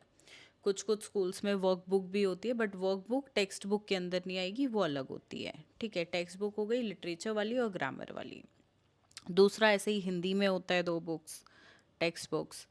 तीसरा साइंस में देखें तो साइंस में 3 होती हैं बच्चों की, एक फिजिक्स की, एक केमिस्ट्री की, एक बायोलॉजी की, ठीक है, भौतिक, रसायन और जीव विज्ञान की। सोशल साइंस में देखोगे, सोशल साइंस में 4 होती हैं, हिस्ट्री, ज्योग्राफी, सिविक्स जिसे पॉलिटिकल साइंस भी बोला जाता है, और इकोनॉमिक्स, ये 4 होती हैं, ठीक है। मैथ्स की एक बुक होती है, एक टेक्स्ट बुक, ठीक है। तो इस तरीके से ये अलग अलग सब्जेक्ट्स की टेक्स्ट बुक हैं, राइट। अब अगला क्वेश्चन है, सेकंड पार्ट इसका, what should be the basis of selection of text book as source of knowledge? कि भाई अब किस बेसिस पे हम जो टीचर्स हैं वो इन टेक्स्ट बुक्स को सेलेक्ट करती हैं, ठीक है। जनरली देखो सिक्स्थ क्लास या 9th क्लास से तो हर स्कूल में एनसीईआरटी की ही टेक्स्ट बुक फॉलो होती हैं या स्टेट बोर्ड की टेक्स्ट बुक फॉलो होती हैं। लेट सपोज हरियाणा में एचबीएससी की, हरियाणा स्टेट बोर्ड की टेक्स्ट बुक्स यूज़ होती हैं, ठीक है। और ऐसे ही बिहार में बिहार बोर्ड की होंगी, ठीक है। तो हर स्टेट का अपना रहता है, या वो सीबीएसई स्कूल है जैसे, तो एनसीईआरटी को भी फॉलो कर सकते हैं। अब किन बेसिस पे हम ये बुक्स को सेलेक्ट करते हैं? आप कुछ स्कूलों में देखोगे वहाँ पे अलग बुक्स होती हैं, क्लास 5th तक, 8th तक, ठीक है। प्राइवेट पब्लिशर्स की भी होती हैं। तो हम इन बुक्स को किस बेसिस पे इन टेक्स्ट बुक्स को सेलेक्ट करेंगे, ठीक है। सबसे पहले तो भाई इस पैराग्राफ में आप लिखोगे टेक्स्ट बुक होती क्या है, यानी कि पाठ्य पुस्तक है क्या, ठीक है। उसकी कुछ डेफिनेशन डालो जो कि बहुत ज़रूरी है, इस तरीके से, ठीक है। कुछ डेफिनेशन डाली। Textbook is a book designed for classroom use, ये बैकन ने बोला है, बहुत इजी डेफिनेशन है। Textbook is a half of the apparatus of teaching, यानी कि देखो टीचिंग का आधा काम टेक्स्ट बुक से हो जाता है, आधा मतलब प्रिपेयर्ड एक मटेरियल है। ये प्रोफेसर केटिंग ने बोला है। तो इस तरीके से और भी है, कोई भी एक याद कर लेना और एक ही एग्ज़ाम में लिखनी है मैक्सिमम, ठीक है। अब विशेषताएं, ठीक है, कि एक अच्छी टेक्स्ट बुक की क्या क्या करेक्टरिस्टिक्स, विशेषताएं होती हैं, ठीक है। पहला है पाठ्यक्रम अनुकूलन। देखो वो करिकुलम के अकॉर्डिंग हो, जो भी राज्य सरकार का, ठीक है, या शैक्षणिक बोर्ड जैसे सीबीएसई, आईसीएसई, जो भी बोर्ड है उसके अनुसार हो। दूसरा है ये क्लास के अनुसार हो, वर्ग अनुसार हो, ठीक है, यानी कि ग्रेड और क्लास के हिसाब से हो, क्योंकि हर क्लास में बच्चा अपनी एज के हिसाब से होता है। एज यानी कि मेंटल एज को देखते हुए हम बच्चे की टेक्स्ट बुक्स को डिज़ाइन करते हैं, ठीक है। तो उसी अनुसार होनी चाहिए, ठीक है। अगला है संगठित एवं क्रमबद्ध प्रस्तुति। देखो उसमें क्रम से चीज़ें हों, ठीक है, जैसे कि पहले चैप्टर है, चैप्टर से संबंधित कुछ उदाहरण हो, उदाहरण के बाद अंत में क्वेश्चन आंसर्स भी, अभ्यास के लिए कुछ प्रश्न हो उसके अंदर। तो ये सब चीज़ें होनी चाहिए, कुछ एक्टिविटीज़ दी गई हों बीच बीच में, तो ये चीज़ें। अगला है दिशा निर्देश एवं शिक्षण सुझाव। देखो बिल्कुल एक अच्छी पाठ्य पुस्तक वही होगी जिसके अंदर शिक्षण अधिगम गतिविधियाँ, चर्चा, प्रश्न, प्रोजेक्ट, अतिरिक्त चीज़ें होंगी, ठीक है, और उनसे संबंधित सुझाव और दिशा निर्देश भी होंगे। बहुत सारी टेक्स्ट बुक्स ऐसी होती हैं जिनमें टीचर्स के लिए भी बीच बीच में हर चैप्टर से पहले एक कॉलम होता है या साइड में एक स्पेस होता है, जिसके माध्यम से ये बताया गया होता है कि भाई टीचर को किस प्रकार से इस चैप्टर को, सुझाव होते हैं टीचर्स के लिए कुछ, कि कैसे आप पढ़ा सकते हो, किन चीज़ों का इस्तेमाल कर सकते हो, किन विधियों से पढ़ा सकते हो, ठीक है। तो वो सुझाव होते हैं। तो ऐसे दिशा निर्देश और सुझाव होना भी बहुत ज़रूरी है। अगला है मूल्यांकन संसाधन। बिल्कुल देखो इसमें क्वेश्चंस की वैरायटी होनी चाहिए, हर चैप्टर के बाद एक टेक्स्ट बुक वही अच्छी है जिसमें असाइनमेंट्स भी दिए हों, प्रैक्टिकल वर्क भी दिया हो, ठीक है, क्वेश्चन आंसर भी हों, लॉन्ग भी हों, एमसीक्यू यानी कि ऑब्जेक्टिव टाइप भी हों, ठीक है। और कुछ जैसे पजल्स वगैरह दे देते हैं लास्ट में, जिसके माध्यम से बच्चे सीखें, लर्न करें, तो ऐसी चीज़ें भी हों, ठीक है। चित्र, तालिका और ग्राफ हों। अच्छी टेक्स्ट बुक एक वही है जिसमें बच्चे जो है पिक्चर्स वगैरह भी अच्छी हो, मतलब चित्र हो, चार्ट हो, ग्लॉसरी हो, फ्लो चार्ट वगैरह हो, ताकि बच्चों को समझने में आसानी हो। समझ रहे हो चीज़ों को? अगला है भाषा और पठनीयता। पाठ्य पुस्तक की भाषा सरल और स्पष्ट होनी चाहिए और क्लास के स्तर के, यानी कि जो कक्षा है उसके स्तर के, क्लास के लेवल के हिसाब से होनी चाहिए, ताकि बच्चे उसे समझ सकें, समझ के उससे सीख सकें। अब बच्चों के सर के ऊपर से जा रही हो, इतनी टफ भाषा उसके अंदर लिखी हो, मुश्किल भाषा, तो बच्चे कैसे करेंगे भाई, ठीक है। तो ये एक अच्छी पुस्तक की विशेषताएं होंगी, और टीचर को कुछ बातों का ध्यान रखना होता है जब वो चयन करती है पाठ्य पुस्तकों का, यानी कि सिलेक्शन करते हैं पाठ्य पुस्तक का। इंग्लिश में एक बार देखेंगे।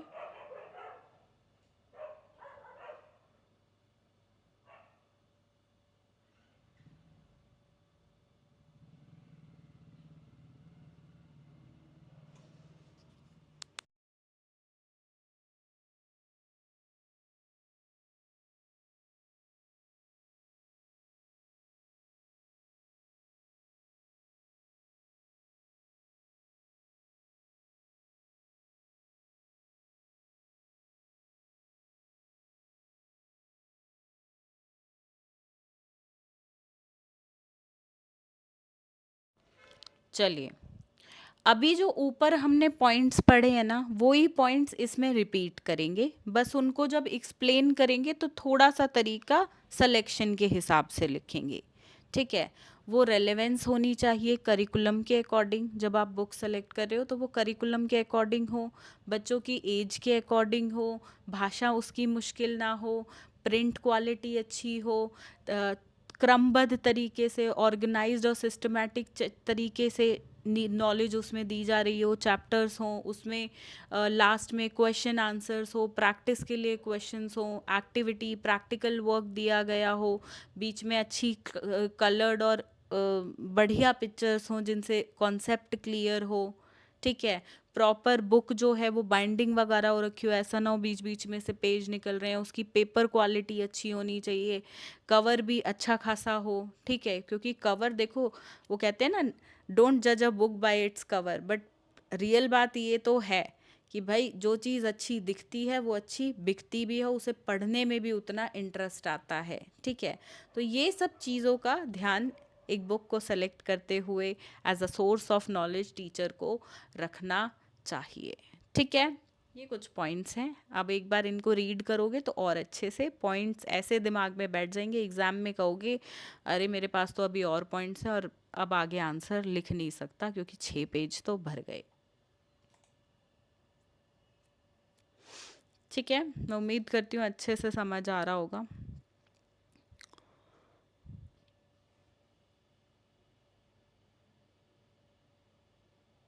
चलिए आगे बढ़े। अगला प्रश्न है, राष्ट्रीय स्तर पर पाठ्यक्रम और पाठ्य पुस्तक को आकार देने में एनसीईआरटी की भूमिका स्पष्ट कीजिए। कई बार एनसीईआरटी ना पूछ के बोल देता है अलग अलग एजेंसियों की भूमिका बताओ। ठीक है, तो अलग अलग एजेंसियों की भूमिका क्या होगी वो भी मैंने इंक्लूड किया हुआ है लास्ट में। अभी हम एनसीईआरटी का समझते हैं। देखो, एनसीईआरटी जो है इसकी फुल फॉर्म है राष्ट्रीय शैक्षिक अनुसंधान और प्रशिक्षण परिषद। इसकी स्थापना 1961 में हुई थी। इंग्लिश में देखो, इसकी फुल फॉर्म है national council of education research and training.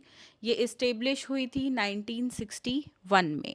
ठीक है, किसने किया था इसे? मिनिस्ट्री ऑफ एजुकेशन ने किया था। ठीक है, पहले मिनिस्ट्री ऑफ एजुकेशन को 2020 से पहले इस मिनिस्ट्री को बोलते थे ह्यूमन रिसोर्स एंड डेवलपमेंट, मतलब ये इस मिनिस्ट्री का नाम था।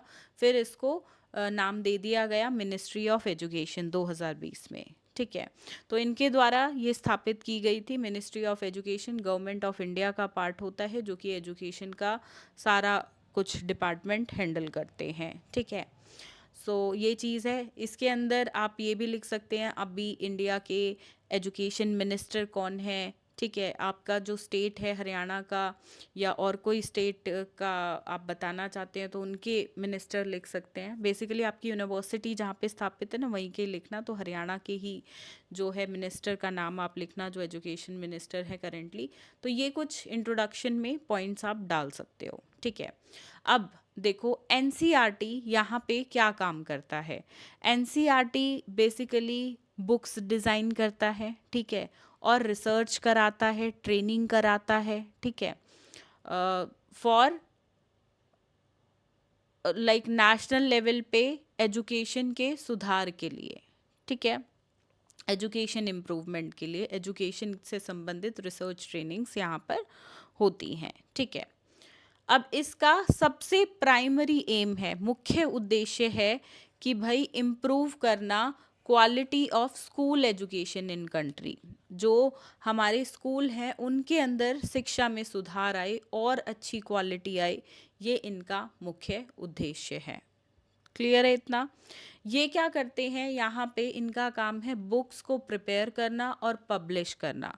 क्लास 1 to 12 सभी के लिए ये जो है बुक्स को पब्लिश करते हैं सीबीएसई के अकॉर्डिंग, वाइडली मतलब बेसिकली सीबीएसई ने इनको अडॉप्ट किया हुआ है, और ज़्यादातर एनसीईआरटी की बुक्स आप देखोगे मोस्ट ऑफ द स्कूल्स में चलती हैं, ठीक है।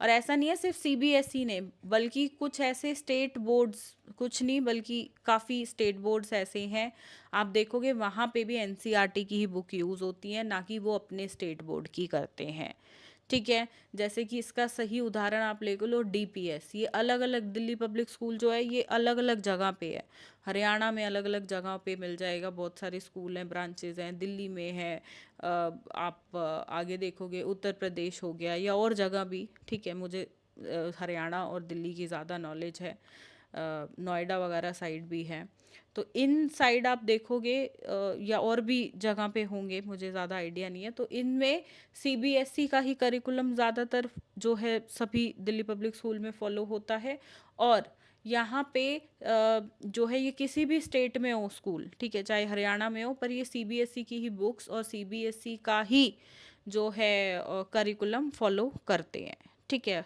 जिस स्टेट में है उस स्टेट का नहीं करते हैं, ठीक है। तो ये उसका एक एग्जाम्पल आप लिख सकते हो, चाहो तो स्कूल का नाम मेंशन करके एग्जाम्पल में डाल देना, ठीक है। तो एजुकेशन के अंदर क्या चैलेंजेस आ रहे हैं क्या नहीं, उस पे एजुकेशन रिसर्चेस करवाता है एनसीईआरटी, ठीक है। और उसमें फिर इम्प्रूवमेंट के लिए स्कोप होता है आगे, ताकि रिसर्च के माध्यम से प्रॉब्लम के सॉल्यूशंस पता चले ऑन ग्राउंड, ठीक है। तो वो काम एनसीईआरटी यहाँ पे करवाता है, राइट। चलो अब एनसीईआरटी का रोल क्या है सिलेबस और टेक्स्ट बुक को शेप करने में, बनाने में, बेसिकली नेशनल लेवल पे, वो देखते हैं।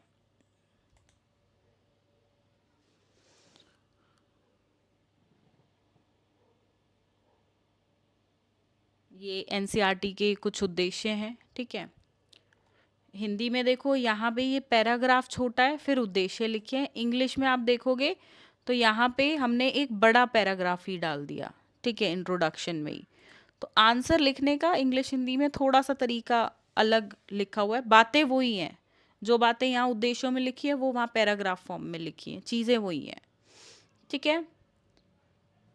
इसके उद्देश्य लिखे हैं पाठ्यक्रम विकास करना, पाठ्यक्रम का निर्माण करना, शिक्षक प्रशिक्षण करना, टीचर्स ट्रेनिंग, देन अनुसंधान रिसर्च करवाना एजुकेशन के अंदर, एजुकेशन ट्रेनिंग हो गया, एजुकेशन रिसर्च हो गया, और जो नई तकनीकें आ रही हैं, नई टेक्नोलॉजी आ रही है, उसको शिक्षा के अंदर लेकर आना। तो ये कुछ एनसीईआरटी के उद्देश्य हैं, मुख्य उद्देश्य हैं, इसके अलावा और भी बहुत हैं, ठीक है। अब राष्ट्रीय स्तर पर पाठ्यक्रम और पाठ्य पुस्तक को आकार देने में एनसीईआरटी की क्या भूमिका है वो देखेंगे। तो देखिए, राष्ट्रीय पाठ्यक्रम का निर्माण मतलब कि पूरे नेशन के लिए करिकुलम का निर्माण एनसीईआरटी द्वारा किया जाता है। यहाँ पे जो पाठ्य पुस्तकें आपको मिलेंगी वो उच्च गुणवत्ता यानी कि बहुत हाईली क्वालिटी वाली होती है, और यही कारण है प्राइवेट हो या गवर्नमेंट, अधिकतर स्कूल्स इंडिया के अंदर एनसीईआरटी को ही फॉलो करते हैं। अगला है पाठ्य पुस्तकों का अनुवाद और बहुभाषीय उपलब्धि यहाँ पर होती है। आप देखोगे पाठ्य पुस्तक एक ही भाषा में नहीं होती है, अलग अलग भाषाओं में आपको देखने को मिलेगी। और एक अच्छी बात बताऊं, इनकी जो टेक्स्ट बुक होती हैं वो ब्रेल लैंग्वेज में भी अवेलेबल हैं, ठीक है। यानी कि जो ब्लाइंड स्टूडेंट्स होते हैं उनके लिए भी है, क्योंकि वो देख के तो पढ़ नहीं सकते ऑब्वियसली, तो उनको ज़रूरत है वो अपनी लैंग्वेज, जो उनकी स्पेसिफिक लैंग्वेज है ब्रेल, उसमें भी टेक्स्ट बुक्स अवेलेबल हैं। ये सबसे बढ़िया बात, ठीक है। मतलब इतना अच्छा काम एनसीईआरटी कर रही है। फिर शिक्षकों के लिए मार्गदर्शन और प्रशिक्षण सामग्री होती है, टीचर्स की अलग से ये लोग बुकलेट हर बुक के लिए जारी करते हैं, अलग से जो है टीचर्स के लिए मटेरियल है जिससे उनको आगे पढ़ाने में हेल्प मिलती है, एक गाइडेंस मिलता है। शैक्षणिक अनुसंधान और पायलट अध्ययन ये कराते हैं ऑन ग्राउंड देखने पे कि भाई क्या चीज़ें चल रही हैं, क्या दिक्कतें हैं, कैसे उनको दूर किया जा सकता है, उससे संबंधित रिसर्चेस होती हैं। समावेशी और संवेदनशील सामग्री का समावेश यहाँ पर है।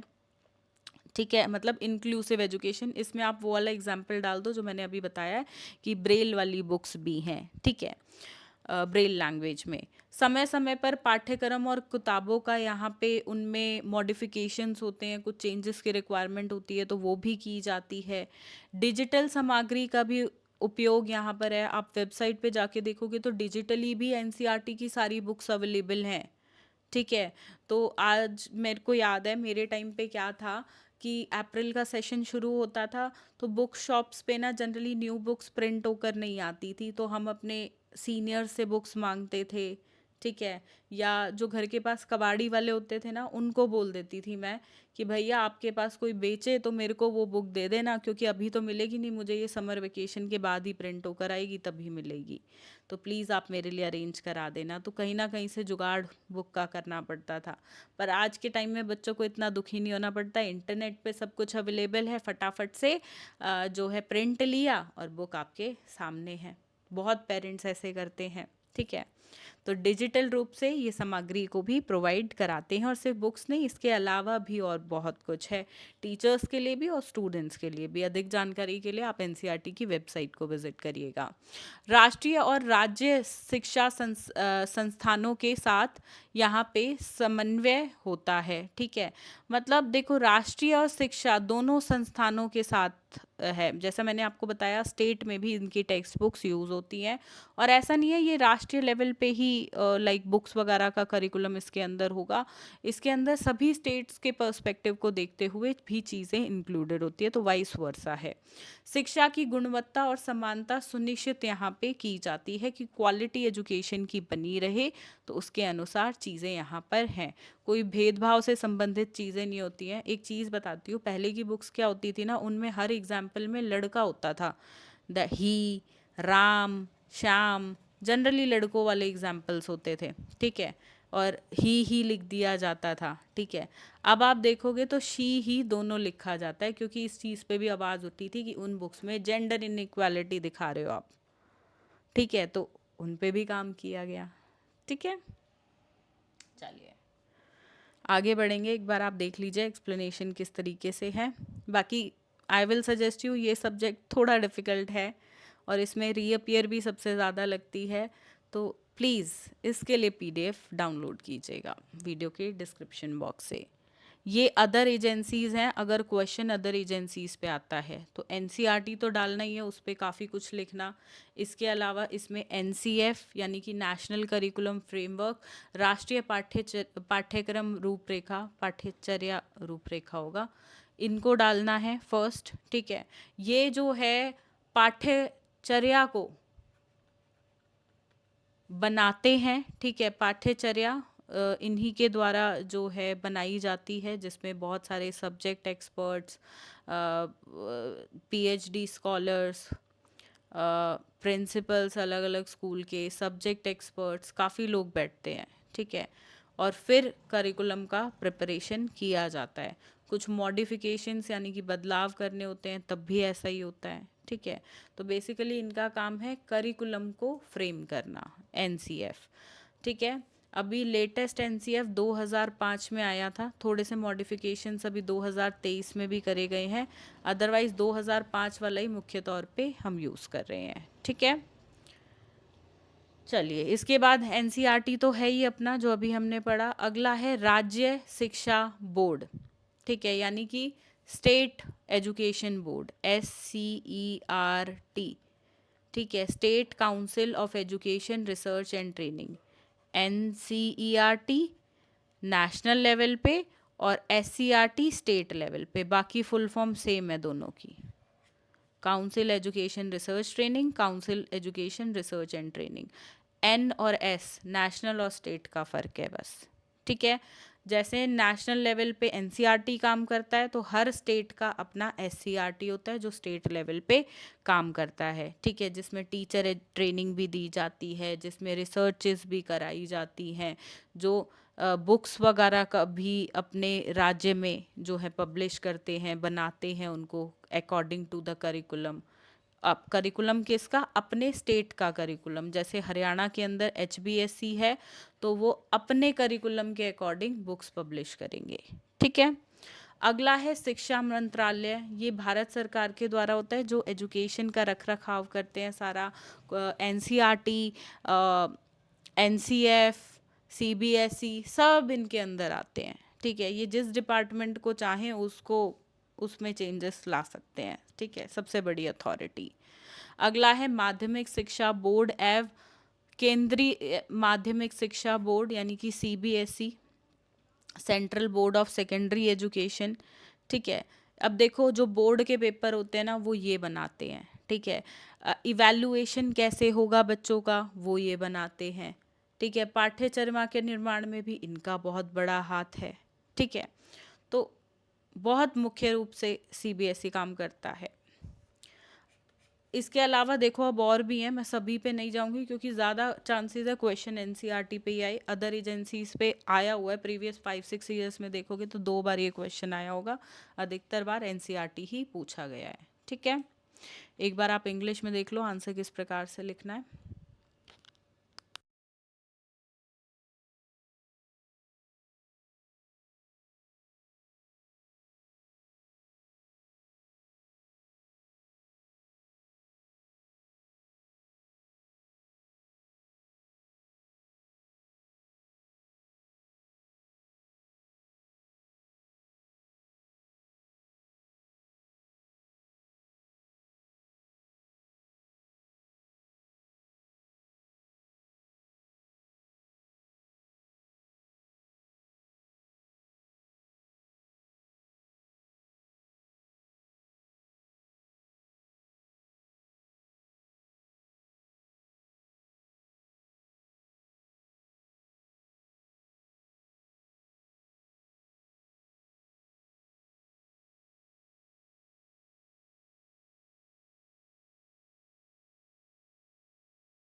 अब जो क्वेश्चन है वो है, discuss briefly the paradigm shift in the nature of language science, social science and mathematics during 21st century in our country, ठीक है। पैराडाइम शिफ्ट हिंदी में एक बार क्वेश्चन देख लो। हमारे देश में 21वीं सदी के दौरान भाषा विज्ञान, सामाजिक विज्ञान और गणित की प्रकृति में आमूलचूल परिवर्तन की संक्षेप में चर्चा कीजिए।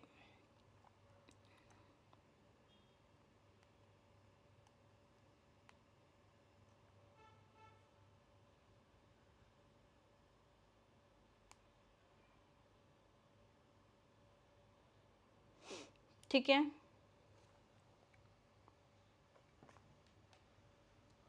चलिए।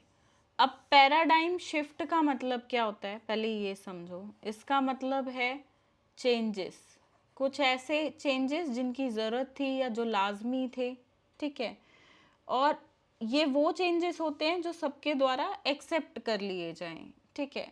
A complete and important changes, ठीक है, in the usual or accepted way of doing or thinking about somebody or something, ठीक है। तो बहुत इंपॉर्टेंट चेंजेस जिनकी ज़रूरत होती है, जो लाजमी हैं, यूजुअली आते हैं, ठीक है, और generally these are accepted by the people, ठीक है। हो सकता है शुरू में थोड़ी सी दिक्कतें आए, पर धीरे धीरे फिर पता चलता है कि वो हमारी बेहतरी के ही लिए थे, ठीक है। So paradigm shift means fundamental, profound and significant change in the way of something in understood, approachable और practiced. 21वीं सदी में मानव इतिहास की एक ऐसी अवधि है जिसमें ज्ञान, तकनीक, समाज और संस्कृति के क्षेत्र में ये तो मतलब एक बार रीड करना पड़ेगा आपको, इंट्रोडक्शन पार्ट है, हम मेन आंसर समझेंगे, ठीक है। तो पैराडाइम शिफ्ट पता चल गया, कुछ ऐसे मेजर चेंजेस जो लाइक हमारी ओल्ड प्रैक्टिसेस, ओल्ड बिलीव्स होते हैं उनको चेंज करते हैं। एक उदाहरण इसका सिंपल देखो डेली लैंग्वेज से दूं, नोटबंदी आई थी, ठीक है, नए नोट आए, लोगों को बहुत परेशानी हुई है, पुराने चले गए, वही वाला ठीक था, उसमें ये था वो था, ये नए से हम कैसे करेंगे, ये ज़्यादा दिन नहीं चलेगा, ऐसी बहुत सारी बातें हुई, ठीक है। पर अब हम उन नए नोटों के साथ ही एडजस्ट करना सीख गए हैं और अब हमें यही वाला सिस्टम अच्छा लगने लग गया है, ठीक है। तो इस तरीके से देखो ये जो चेंजेस होते हैं ये बहुत ज़रूरी होते हैं और अपने आप ये आ भी जाते हैं। शुरू में दिक्कतें होती हैं बट बाद में पता चलता है कि ये हमारी भलाई के लिए ही थे। और जो पुराने बिलीव्स होते हैं हमारी और पुराने करने की तरीके होते हैं, प्रैक्टिसेस होती हैं, फिर हम उन्हें भूल जाते हैं। जैसे अब हम अपनी नई जो मुद्रा है, नए नोट हैं, उनके साथ लेन देन सीख गए हैं, ठीक है। क्लियर है? चलिए एग्जाम्पल है एक, in education moving from rote memorisation to focus on critical thinking. देखो आप अपने मम्मी पापा से बात करोगे, दादा दादी से, तो उनके टाइम में स्कूल में रोट मेमोराइजेशन होता था, जैसा अभी मैंने थोड़ी देर पहले बताया, दो एकम दो, दो दूनी चार, दो तिया आठ, दो दो तिया छः, दो चौके आठ, ऐसे पढ़ा दिया उन्हें जाता था, रट्टे थे, ठीक है। पर अब क्रिटिकल थिंकिंग पे आ गया, आज के टाइम में एक्टिविटीज़ को इंक्लूड किया जाता है और ना जाने कितनी सारी एक्टिविटीज़ हैं, ठीक है। तो ये सब क्या है बेसिकली, ये एक शिफ्ट हुआ। शुरू में टीचर्स को भी तकलीफ हुई, बच्चों को भी हुई, पर अब इससे जो बच्चों के रिजल्ट आ रहे हैं बेसिकली 12वीं के बाद बच्चा जितना इंटेलिजेंट और काबिल बन जाता है, तो अब ये सबको एक्सेप्टेबल है, अब ओल्ड बिलीव्स छोड़ दिए हैं, ठीक है। तो शुरू में चीज़ों के साथ दिक्कत होती है, फिर बाद में वो बढ़िया हो जाती हैं, ठीक है। तो लैंग्वेज में बात करते हैं पैराडाइम शिफ्ट की। सबसे पहले ओवर ईयर्स, बहुत साल लगते हैं इन चीज़ों में, ऐसा नहीं है एकदम क्विक स्पैन ऑफ टाइम में हो जाती हैं। तो पहला है from grammar translation to communicative approach. पहले क्या था, हम ग्रामर को ना ट्रांसलेट कर करके पढ़ाते थे, ठीक है, लैंग्वेज टीचिंग में बेसिकली, ठीक है। अब जो है हमने कम्युनिकेशन स्किल्स पे फोकस किया है, ठीक है। आप देखोगे पहले के बच्चे जो होते थे ना, 12th तो पास कर लेते थे, उनको ग्रामर पूरे अच्छे से आती थी, नाउन क्या होता है, इंग्लिश की बात करूँ तो नाउन क्या होता है, एडजेक्टिव क्या होता है, सब पता होता था। पर जब स्किल्स की बात आती थी और खासकर बोलने की बात आती थी, तो वो इंग्लिश को टूटी फूटी बोल पाते थे, बढ़िया तरीके से नहीं। पर अब कम्युनिकेटिव यानी कि प्रैक्टिकल अप्रोच पे बेसिकली ये शिफ्ट हो गया, तो अब ये बच्चे बहुत बखूब तरीके से, बढ़िया तरीके से कर पाते हैं। एग्जाम्पल है एक और, instead of translating paragraph students engage in role plays conversations in the target languages. यानी कि अब बच्चे जो है वो पैराग्राफ नहीं पढ़ते हैं, उसको ट्रांसलेट नहीं करते हैं बेसिकली कि इंग्लिश से हिंदी में कर लिया, हिंदी से इंग्लिश में कर लिया, नहीं। अब वो रोल प्लेस करते हैं, ठीक है, ताकि वो कॉन्वर्जेशन करे तो उस लैंग्वेज का टारगेट और अच्छा हो, वो और तरीके से समझ आए। जैसे टीचर्स वो प्राइवेट स्कूलों में आजकल हो नहीं गया स्पीक इन इंग्लिश, क्योंकि इंग्लिश सीखनी है, इंग्लिश मीडियम स्कूल में आए हो तो बात भी इंग्लिश मीडियम में करो, ताकि आपके वो डेली प्रैक्टिस में आएगा तो आप और तरीके, बढ़िया तरीके से सीखोगे। Next is functional language use पे काम किया जाता है। जैसे बच्चों को लेट सपोज काम दे दिए जाते हैं जो उसी लैंग्वेज में हो, ठीक है, जैसे कि मार्केट में जाके ऑर्डर करना उस लैंग्वेज में, ठीक है। लेट सपोज बच्चा, ये एग्जांपल है, रेस्टोरेंट में आप फूड ऑर्डर कर रहे हो, ठीक है, तो वहाँ पे बच्चा उसी लैंग्वेज में ऑर्डर कर रहा है, इंग्लिश है तो जैसे उसमें ऑर्डर कर रहा है, ठीक है, इंग्लिश भाषा सीख रहा है। तो इससे क्या होगा, वो प्रैक्टिस में आ रही है। आप कॉल पे किसी से बात कर रहे हो तो इंग्लिश में करो। स्पेशली सबसे बढ़िया ट्रिक होती है अगर आपको इंग्लिश लर्न करनी है ना, ये वैसे इंग्लिश की बात नहीं हो रही है, यहाँ सारी लैंग्वेजेस की हो रही है, मैं इंग्लिश को उदाहरण लेके समझा रही हूँ। इंग्लिश सीखनी हो तो जनरली कस्टमर केयर वाले होते हैं ना किसी भी डिपार्टमेंट के, उनसे बात करो, इंग्लिश अपने आप इम्प्रूव हो जाएगी, ठीक है। जैसे हेल्थ पॉलिसी वाले लोग होते हैं, वहाँ पे अपना नंबर ड्रॉप कर दो एक बार, वेबसाइट पे खुद से कॉल आएगी, आप इंग्लिश में बात करो, पूछो पॉलिसीज़ के बारे में, उनकी डिटेल्स पूछो, कंपनी के बारे में पूछो, तो इस तरीके से इंग्लिश में बातचीत करना आएगा, ठीक है। तो ये इस तरीके से focus on functional language use. Then integration of 4 language skills. Language skills 4 कौन से हैं? Listening, speaking, reading and writing, LSRW, ठीक है। तो कोई जैसे इंग्लिश सीखनी होती है तो जनरली बोला जाता है इंग्लिश मूवीज़ देखो, ठीक है। तो उसमें क्या होगा, बच्चा सुन भी रहा है, ठीक है, और साथ में बोलेगा भी, ठीक है। लेट्स सपोज कोई डायलॉग पसंद आया, कोई गाना पसंद आया तो उसको बोलेगा भी, ठीक है, समराइज भी करेगा, कल को किसी और को भी बताएगा। उसमें नीचे सबटाइटल्स आते हैं या कुछ ऐसे वर्ड्स उसको मिलते हैं तो उसको डिक्शनरी में भी ढूंढेगा। तो इस तरीके से चारों स्किल्स अपने आप सुनते हुए, उस मूवी को देखते हुए इम्प्रूव हो जाएंगे, which is listening, speaking, reading and writing. Next is learner centred and interactive method. 5 method करेंगे हम मैक्सिमम हर एक से, उससे ज़्यादा की रिक्वायरमेंट नहीं है। Learner centred and interactive methods, ठीक है। इसमें भाई group methods, debates, language games बच्चों को दिए जाएं जिसमें वो अपने पीयर्स के साथ, अपने सहपाठियों के साथ इंटरेक्ट करके, उनसे बातचीत करके चीज़ें सीखें। अगला है टेक्नोलॉजी और मल्टीमीडिया का यूज़ किया जाए, उससे क्या होता है और बहुत बढ़िया तरीके से बच्चे उसको सीख पाते हैं, ठीक है। आज के टाइम में तो स्कूलों के अंदर लैंग्वेज लेबोरेटरी भी होती है जिसमें कंप्यूटर होता है, हेडफोन्स होते हैं, बच्चा वहाँ जाता है, बहुत सारी ऐप्स होती हैं जिसकी मदद से उस पर्टिकुलर भाषा को सीखा जा सकता है, सॉफ्टवेयर्स वगैरह इंस्टॉल्ड होती हैं तो उससे बच्चा सीखता है, ठीक है। और भी हैं, आप इनको भी एक बार देख लीजिएगा। आगे है paradigm shift in science education. देखो इसमें भी हर एक में डालना कि रोट मेमोराइजेशन से अब चाइल्ड सेंटर्ड एजुकेशन पे, इंक्वायरी बेस्ड लर्निंग पे हम शिफ्ट हो गए हैं, ठीक है। जहाँ पहले सिर्फ जो न्यूटन के लॉ या और लॉज होते थे उनको सिर्फ रट लिया जाता था, अब ऐसा नहीं है। उनसे संबंधित एक्सपेरिमेंट्स जो हैं बच्चे लैब्स में जाके परफॉर्म करते हैं और समझते हैं कि लॉ एक्चुअली है क्या, कौन सा लॉ या प्रिंसिपल, थ्योरी क्या बोल रही है, ठीक है।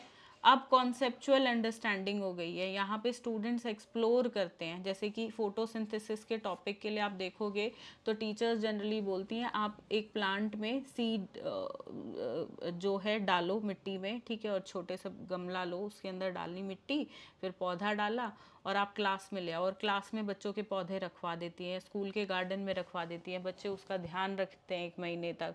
और टीचर क्या करती है, समय समय पे हर दूसरे तीसरे दिन ला के दिखाती है कि देखो अभी इतना आ गया, फिर इतना आ गया, और धूप, हवा, पानी, मतलब पूरा उसको फिर एक्सप्लेन करती है, ठीक है। तो इस तरीके से एक्टिविटीज़ की मदद से कॉन्सेप्ट को अंडरस्टैंड कराया गया, ठीक है। तो ऐसी लर्निंग जो है वो उम्र भर रहेगी, बच्चे को कॉन्सेप्ट पूरा अच्छे से समझ आएगा, जो कि बुक से, लेक्चर पढ़ के लेक्चर दे दिया टीचर ने, उससे उतना समझ नहीं आएगा। अगला है use of technology and digital tools. ये बहुत इंपॉर्टेंट है। देखो साइंस के अंदर टेक्नोलॉजी और डिजिटल टूल्स का यूज़ किया गया, जैसे कि टीचर को बच्चों को कोई केमिकल रिएक्शन पढ़ाना है या डाइजेस्टिव सिस्टम का डायग्राम पढ़ाना है, ठीक है, दिखाना है, तो उससे संबंधित वीडियोस, फोटोग्राफ्स टेक्नोलॉजी की मदद से स्मार्ट बोर्ड्स की मदद से यूज़ करके हम करते हैं, ठीक है, समझाते हैं। फिर है इंटरडिसिप्लिनरी लर्निंग। यहाँ पे हम इंटरडिसिप्लिन यानी कि 2 या 2 से ज़्यादा सब्जेक्ट्स को इंक्लूड कर देते हैं, ठीक है। जैसे कि भाई आज के टाइम में पॉल्यूशन बहुत ज़्यादा बढ़ रहा है, लेकिन पॉल्यूशन का रीज़न जो है वो बायोलॉजी से भी जुड़ा है, एनवायरनमेंट से भी जुड़ा है, फिज़िक्स से भी, केमिस्ट्री से भी। तो इन सबको कनेक्ट करके आपस में आप पढ़ा रहे हो तो वो इंटरडिसिप्लिनरी लर्निंग कहलाती है। अगला है focus on real life application. देखो कोई भी टॉपिक इसलिए नहीं पढ़ना है कि भाई वो एग्ज़ाम में आएगा तो पढ़ना है, या कोर्स में है तो इसलिए ख़त्म करना है, नहीं। हम उसे इसलिए पढ़ रहे हैं ताकि उसको रियल लाइफ में भी यूज़ कर पाएँ। एक साइंस के ना यूट्यूब पे अंकुश घई शायद उनका नाम है, वो बहुत अच्छे एक्सपेरिमेंट्स करते हैं साइंस से जुड़े, और सच में हमारे मेरी टीचर ने भी कभी वैसे नहीं पढ़ाया और वो कॉन्सेप्ट्स मुझे भी नहीं पता थे, सिर्फ रट्टे मारे हुए थे हमने कि भाई डेफिनेशन है, ये है, इसमें ये एक्सपेरिमेंट होता है, थोड़ा बहुत पता थी प्रैक्टिकल चीज़ें, बट वो जो एक्सपेरिमेंट्स करके दिखाते हैं, अरे वाह, मज़ा आ जाता है। मैं भी उनके साइंस के एक्सपेरिमेंट्स को इतना देखती हूँ और समझती हूँ आज के टाइम में कि मन आता है कि वापस से उनकी क्लास ज्वाइन कर पाऊँ और वापस से साइंस पढ़ पाऊँ, तो बड़ा मज़ा आ जाता है। तो वही बात है, रियल लाइफ से जब अप्लाई करवाया उन्होंने, ठीक है, तो बच्चों को मज़ा आया। आज के टाइम में वो इंडिया के सबसे टॉप आई गेस साइंस के टीचर हैं, ठीक है। चलिए और भी हैं, इनको भी एक बार देख लीजिएगा। अब सोशल साइंस पे आते हैं, यहाँ पे फिर वही रोट मेमोराइजेशन से क्रिटिकल थिंकिंग, सूझबूझ थिंकिंग पे आई, ये सब हर एक में पॉइंट लिखना है, ठीक है। हम कंटेम्प्रेरी इश्यूज पे आए, ठीक है, हमने आज के टाइम में क्या ज़रूरत है, जैसे कि क्लाइमेट बहुत तेज़ी से गर्म हो रहा है, ठीक है, ग्लेशियर्स पिघल रहे हैं, पॉल्यूशन का टॉपिक लेके आए ताकि बच्चों में उसके प्रति जागरूकता आए, वो चीज़ें बंद करें क्योंकि उसकी नीड है आज के टाइम पे, ठीक है।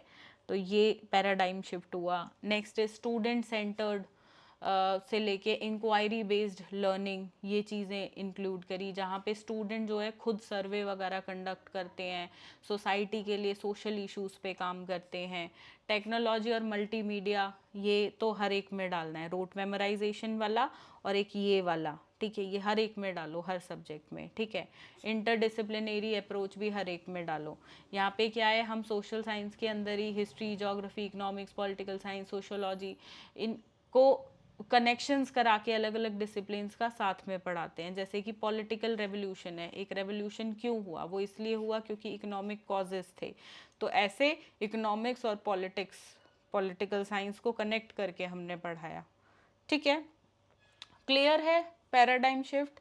ऐसे ही मैथमेटिक्स में है वही पॉइंट, देखो 2-3 पॉइंट ऐसे मैं बता रही हूँ जो हर एक में आपको, टेक्नोलॉजी वाला, इंटरडिसिप्लिनरी अप्रोच वाला और रोट मेमोराइजेशन से कॉन्सेप्चुअल अंडरस्टैंडिंग पे आना या क्रिटिकल अंडरस्टैंडिंग पे आना, ये हर एक में आप डाल सकते हो, ठीक है। तो एक बार आप रीड करोगे तो समझ आ जाएगा, ठीक है। दो क्वेश्चन और हैं, 6 और 7।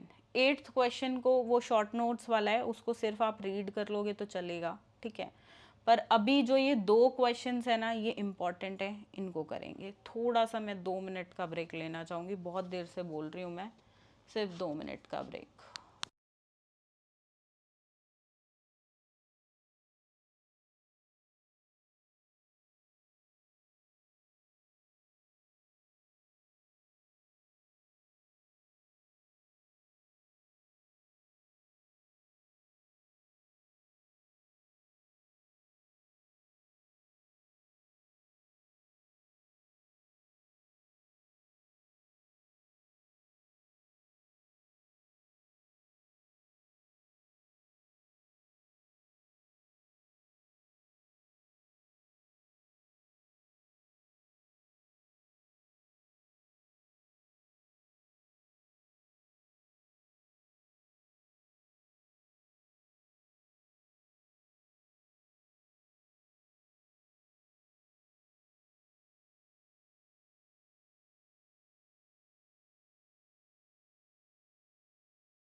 चलिए कंटिन्यू करें आगे। Thank you for the cooperation guys. चलिए पहले ये देखो, या तो क्वेश्चन फिलोसफिकल कंटेक्स्ट से पूछेगा या सोशल कंटेक्स्ट से, किसी एक से आएगा, ठीक है। पहले तो एक इंट्रोडक्शन है, ठीक है, अच्छी लंबी चौड़ी इंट्रोडक्शन डाली हुई है। अब मेन आंसर पे आते हैं, क्योंकि एक बार क्वेश्चन आंसर समझ आ गया, ठीक है, तो उसके बाद इंट्रोडक्शन में खुद आप पॉइंट्स बना के लिख सकते हो, ठीक है। चलो, ये स्कूल सब्जेक्ट्स फिलोसफिकल कंटेक्स्ट से कहाँ से इमर्ज हुए हैं, आए हैं, origin basically. The emergence of school subjects from philosophical context is rooted in the diverse perspective of philosophers, ठीक है। Have held regarding the nature of knowledge, the aims of education and development of human potential. Philosophy provides the foundational framework. ठीक है, आप देखोगे किसी भी subject में theories होती हैं, ठीक है, जैसे कि एजुकेशन के अंदर ही आप देखोगे बहुत सारी थ्योरीज हैं, जैसे कि एक सब्जेक्ट ले लेते हैं चाइल्डहुड एंड ग्रोइंग अप। हम हमारे बीएड वाले ही सब्जेक्ट्स के एग्जाम्पल लेंगे, ठीक है। इसमें बेसिकली क्या है, इस पूरे सब्जेक्ट में थ्योरीज ही हैं, ठीक है। ग्रोथ के अंदर, डेवलपमेंट के अंदर देखोगे पियाजे की थ्योरी आ गई, लर्निंग के अंदर देखोगे स्किनर की थ्योरी आ गई, कोलर की थ्योरी आ गई, पावलोव की थ्योरी आ गई, कोलबर्ग की थ्योरी आ गई, फ्लेंडर की आ गई, कौन बचा, ये पावलोव हो गए, वाइगॉत्स्की की आ गई, ठीक है, ब्रूनर की आ गई। ये सब थ्योरीज ही तो हैं इन सब्जेक्ट्स के अंदर। तो ये सब्जेक्ट ये जो फिलोसोफर्स हैं, जो साइकोलॉजिस्ट थे बेसिकली, इन्होंने जो थ्योरीज दी उससे इस सब्जेक्ट की एमर्जेंस हुई एजुकेशन के अंदर, ठीक है। बैचलर ऑफ एजुकेशन है तो उसके अंदर इस सब्जेक्ट की उत्पत्ति हुई, उद्भव हुआ, एमर्जेंस हुआ, ओरिजिन हुआ, ठीक है। अगर सोचो ये फिलोसोफर्स ही नहीं होते तो ये सब्जेक्ट भी नहीं होता। उन्होंने वो थ्योरीज ही, ग्रोथ की, डेवलपमेंट की, या जो भी इनकी थ्योरीज हैं अलग अलग, वो होती ही नहीं, तो फिर सब्जेक्ट भी नहीं होता, ठीक है। तो कोई भी सब्जेक्ट हुआ, ठीक है, उसमें फिलॉसफी होती ही होती है। किसी में कम, कोई सब्जेक्ट फिलॉसफी पे ही बेस्ड होते हैं, किसी में कम होती है, किसी में ज़्यादा होती है। philosophical views on knowledge and reality, aims of education according to philosophy, classification and organization of knowledge, development of critical thinking and logic, ethical and moral education। तो इन चीज़ों की वजह से philosophical context में emergence होता है स्कूल सब्जेक्ट का, knowledge और रियलिटी के बेसिस पे, ठीक है। एम्स ऑफ एजुकेशन बनते हैं, उस सब्जेक्ट के एम्स बनते हैं फिलॉसफी जो उस पर्टिकुलर फील्ड के लोगों ने दी होती है। क्लासिफिकेशन और ऑर्गेनाइजेशन होता है नॉलेज का उसी हिसाब से, जैसे इसमें आप देखोगे पहले हम ग्रोथ डेवलपमेंट पढ़ते हैं, फिर हेरिडिटी एनवायरनमेंट पढ़ते हैं, फिर हम लर्निंग पे आते हैं, उससे संबंधित थ्योरीज पे आते हैं, ग्रोथ एंड डेवलपमेंट के बाद उससे संबंधित थ्योरीज हैं। तो इस तरीके से क्लासिफिकेशन और ऑर्गेनाइजेशन होता है नॉलेज का फिलोसफिकल तरीके से एक स्कूल सब्जेक्ट में। इससे क्रिटिकल थिंकिंग और लॉजिकल थिंकिंग जो भी उसको पढ़ रहा है उसकी बढ़ती, यानी कि सूझबूझ और तर्क वितर्क की क्षमता उसकी, ठीक है। एथिकल और मॉरल एजुकेशन बढ़ती है, भाई प्रिंसिपल्स आ जाते हैं, उस थ्योरी से संबंधित जानकारी मिलती है तो प्रिंसिपल्स आ जाते हैं, उससे मॉरल एजुकेशन, एथिकल इंफॉर्मेशन मिलती है, तो वो हमारे नेचर में आ जाता है उन सब्जेक्ट्स को पढ़कर, ठीक है। क्लियर है इतना? ये है फिलोसफिकल कंटेक्स्ट। आप चाहो तो ये जो मैंने एग्जाम्पल दिया है ना चाइल्डहुड एंड ग्रोइंग का, ये एग्जाम्पल लिख दो अच्छा खासा एक पैराग्राफ में, 5 6 या 7 8 लाइन का मैक्सिमम, उसमें इस एग्जाम्पल को लिख सकते हो, ठीक है। अब बात करें सोशल कंटेक्स्ट से। सोशल कंटेक्स्ट भाई भाई सोसाइटी को जिसकी ज़रूरत होती है उस हिसाब से सब्जेक्ट्स आ जाते हैं, ठीक है। जैसे कि आपको क्या लगता है ये हिस्ट्री का सब्जेक्ट कैसे आया? ये हिस्ट्री का सब्जेक्ट आया क्योंकि आज के बच्चों, कभी भी जो वर्तमान काल रहा होगा उस टाइम पे बच्चे बहुत सवाल पूछ रहे होंगे, जानना चाहते होंगे हमारा इतिहास क्या रहा, तो इसलिए इतिहास को भी एक जगह दी गई क्योंकि सोसाइटी को इसकी नीड थी, तो इसको जगह दी गई, एक सब्जेक्ट ये बना होगा, ठीक है। इसी तरीके से लिटरेचर हो गया, मैथ्स हो गया, साइंस हो गया, सभी स्कूल सब्जेक्ट्स क्योंकि सोसाइटी को नीड थी उस कंटेक्स्ट में आए हैं, सोसाइटी की नीड्स और डिमांड्स का एक रिफ्लेक्शन है, उसी की वजह से उनकी उत्पत्ति है, ठीक है।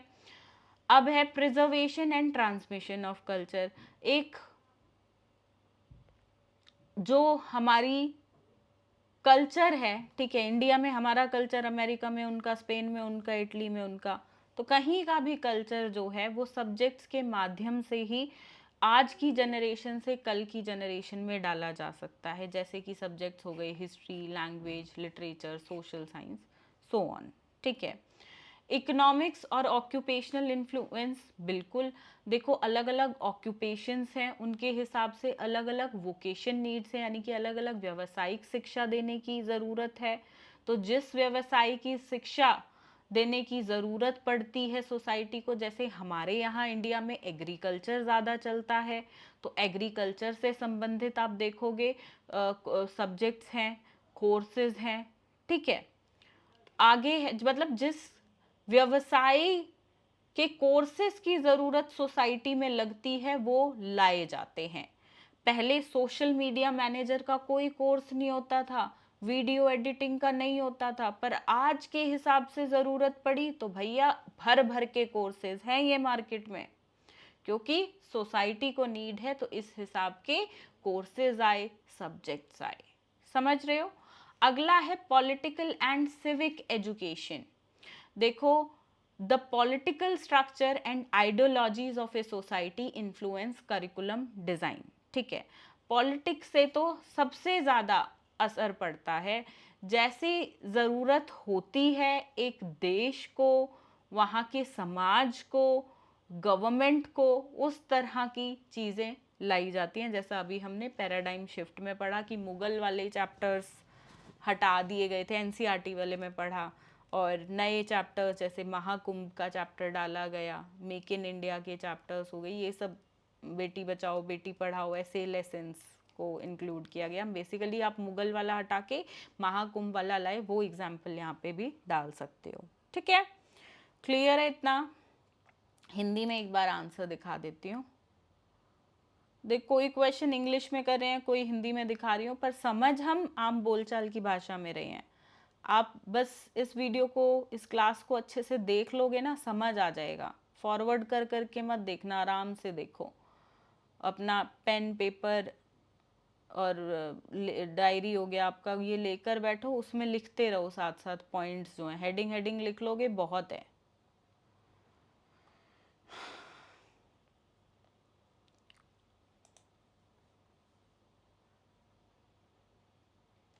अगला क्वेश्चन है, highlight different issues related to disciplinary knowledge.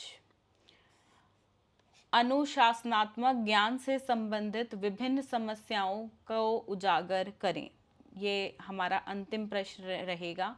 8वां प्रश्न जो है उसके 4 नंबर के हिसाब से मैं उसके सारे पार्ट्स आपको दिखाऊंगी इस क्लास में, पर लॉन्ग क्वेश्चंस यहाँ एंड हो जाएंगे और सिर्फ इतने ही हम करेंगे, ठीक है। कंप्लीट कर लिया अब ये सब्जेक्ट, फिर हमने कुछ नहीं बचेगा।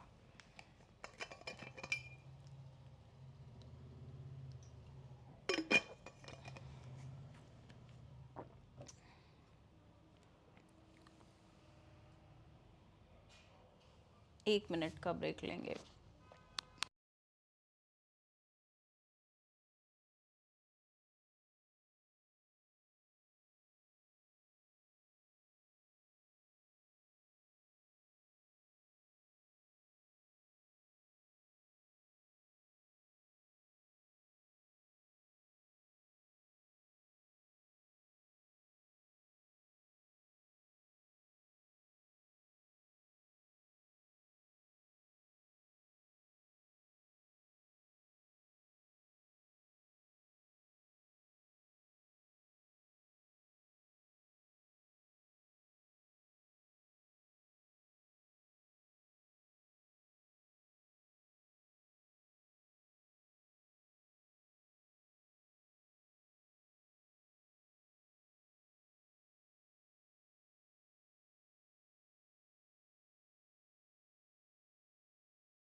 करें?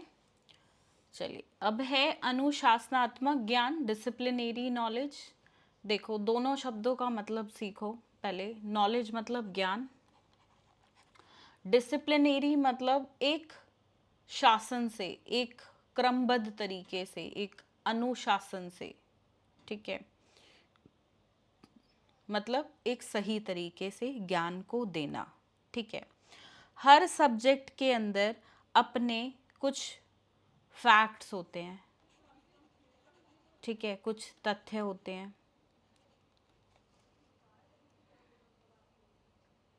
ठीक है। मैथ्स में आप देखोगे फॉर्मूलाज होते हैं, फिजिक्स वगैरह में, भौतिक विज्ञान में अपना हो गया, जैसे law of gravitation, Newton law, और भी चीज़ें, ठीक है। तो हर सब्जेक्ट में अपने तथ्य हैं, अपनी कॉन्सेप्ट्स हैं, अपना नॉलेज होती है, कॉन्सेप्ट हैं, मेथड हैं,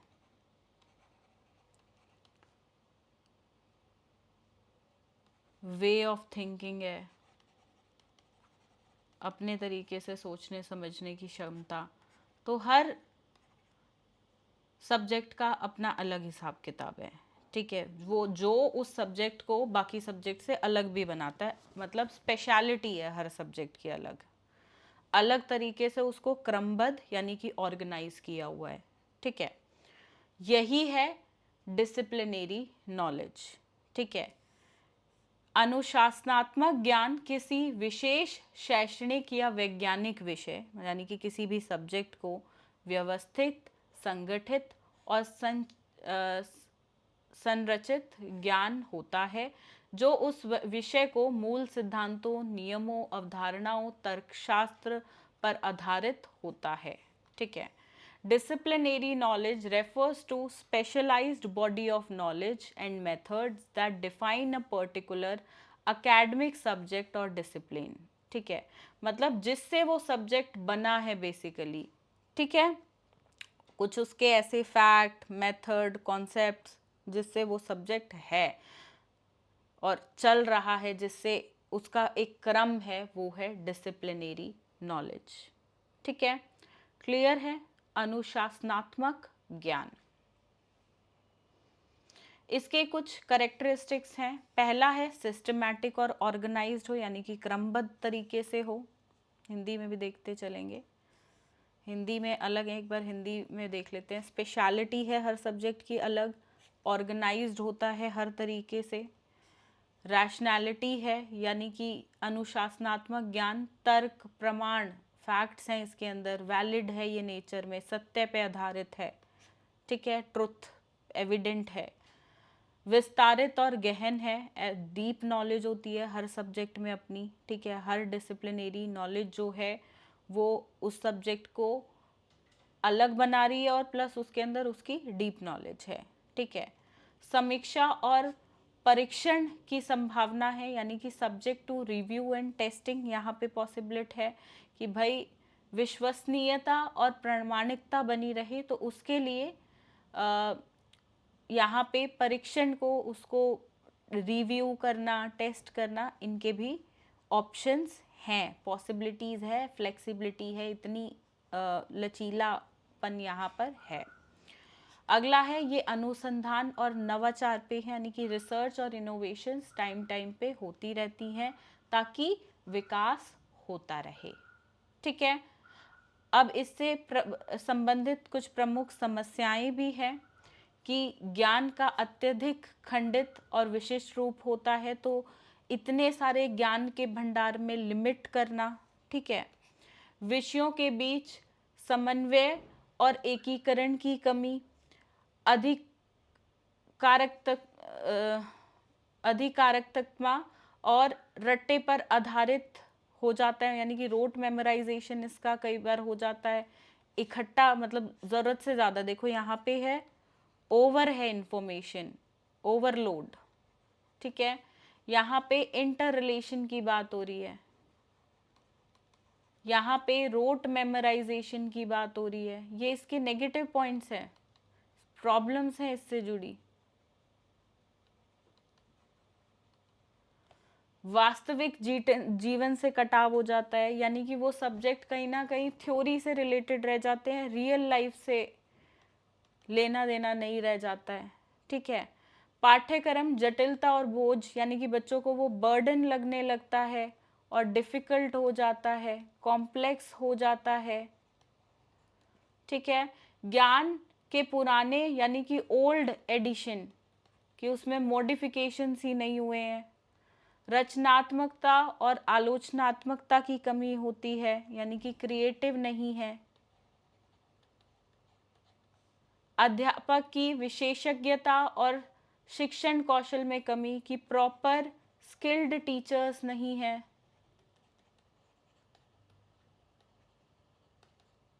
ठीक है। असमानता और पहुंच की कमी, इनइक्वालिटी की वजह से, सॉरी, इनइक्वालिटी। ठीक है। ज्ञान के मूल्य और सामाजिक प्रासंगिकता का अभाव,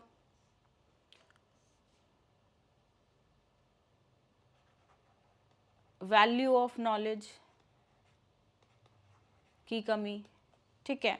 आप देखोगे जनरली कुछ लोग कोर्स कर लेते हैं, उन्हें सिर्फ डिग्री से मतलब होता है, नॉलेज से नहीं, तो वो पॉइंट हो गया यहाँ पे। ठीक है, लास्ट वाला। तो ये कुछ इससे संबंधित समस्याएं हैं। ठीक है, क्लियर। काफ़ी लंबी क्लास आज की हो गई, बट इसकी रिक्वायरमेंट थी। इस सब्जेक्ट में सबसे ज़्यादा रीअपियर लगती है, जो मैं नहीं चाहती जो स्टूडेंट्स मेरे साथ जुड़े हैं उनकी लगे। अब 8वां प्रश्न जो है वो मैं एक बार सिर्फ शो करूँगी, आपको समझेंगे नहीं क्योंकि ऑलरेडी काफ़ी चीज़ें ऊपर समझ चुके हैं। इसको बस 4 मार्क्स वाले को एक बार रीड कर लेना, उतना इनफ है। ठीक है।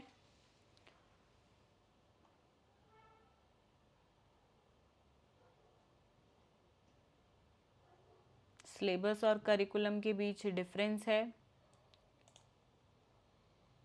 टेबल फॉर्म में ही करना होता है, ये हमेशा याद रखिएगा। इसके बाद है क्या क्राइटेरिया, अगर आप स्कूल के लिए मैगजीन, स्कूल लाइब्रेरी के लिए मैगजीन सेलेक्ट कर रहे हो, जिसका एडिशन वीकली बेसिस या मंथली बेसिस पे जनरली मैगजीन्स आती हैं, तो उसके लिए आप क्या करोगे, क्या चीज़ें कैसे सेलेक्ट करोगे।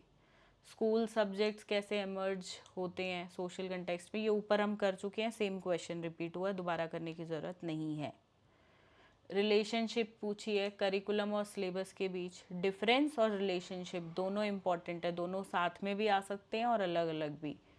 16 में भी एक साथ आ सकते हैं, 4 में भी एक साथ आ सकते हैं। इस सब्जेक्ट का कोई भरोसा नहीं है, कौन सा क्वेश्चन 4 में डाल दे, कौन सा 16 में, 16 वाला 4 में डाल दे, 4 वाला 16 में, कुछ भी हो सकता है।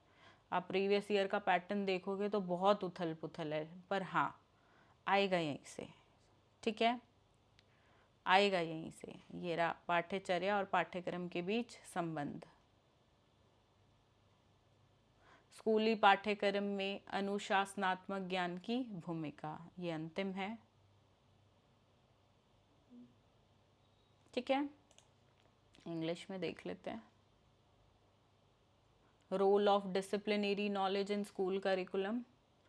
बाकी आप इस पीडीएफ को डाउनलोड कर सकते हो, वीडियो के डिस्क्रिप्शन बॉक्स में लिंक है। सिर्फ 115 रुपीज़ का पीडीएफ है।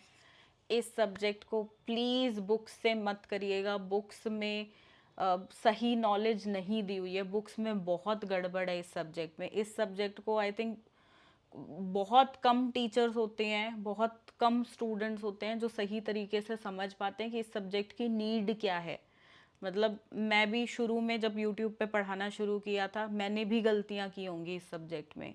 आज इतने सालों का अनुभव है, 6-7 साल हो गए यूट्यूब पे, साथ में जो है एज एन असिस्टेंट प्रोफेसर मुझे काम करते हुए 3.5 साल 4 साल के अराउंड हो गए। तो उस बेसिस पे अब मैं एक्सपीरियंस के बेसिस पे इतना इस सब्जेक्ट को समझ पाई हूँ। और तब मैंने अपनी मतलब कॉलेज की जितनी लाइब्रेरी में बुक्स देखी हैं, मेरे को अभी तक इसके लिए एक परफेक्ट बुक नहीं मिली है। किसी में कुछ गलती, किसी में कुछ। एक सबसे बड़ी गलती बताती हूँ, जो के में सबसे ज़्यादा पब्लिकेशन चलता है उसके बारे में। डिसिप्लिन का मतलब स्ट्रिक्टनेस वाला डिसिप्लिन लिखा हुआ है, जो हमारे पीडीएफ में भी थी पहले गलती, but we have corrected that. ठीक है, लर्निंग होती है, बट बुक्स वालों से इतनी बड़ी गलती हो ना वो, और वो आज के टाइम में भी उनमें मॉडिफिकेशंस नहीं हुई है और सालों से चली आ रही हैं वो बुक्स। तो ये अपने आप में एक क्वेश्चन मार्क क्रिएट करता है। और सिर्फ यही बुक नहीं है, तो बस एक जनरल बता दी मैंने जो आपको स्टार्टिंग के पेज पे ही मिल जाएगी। इसके अलावा भी और हैं, तो प्लीज़ इस सब्जेक्ट को बुक्स से मत करना। ठीक है स्टूडेंट्स, चलिए थैंक यू सो मच। ये क्लास कैसी लगी आपको कमेंट्स में लिखकर ज़रूर बताइएगा। एंड आगे आपके क्या सजेशंस हैं, कौन से सब्जेक्ट पे मैराथन करनी चाहिए, मुझे कमेंट्स में लिखकर अपने सुझाव ज़रूर दीजिएगा। वीडियो को लाइक करिएगा, अपने फ्रेंड्स के साथ शेयर ज़रूर करिएगा। And thank you so much.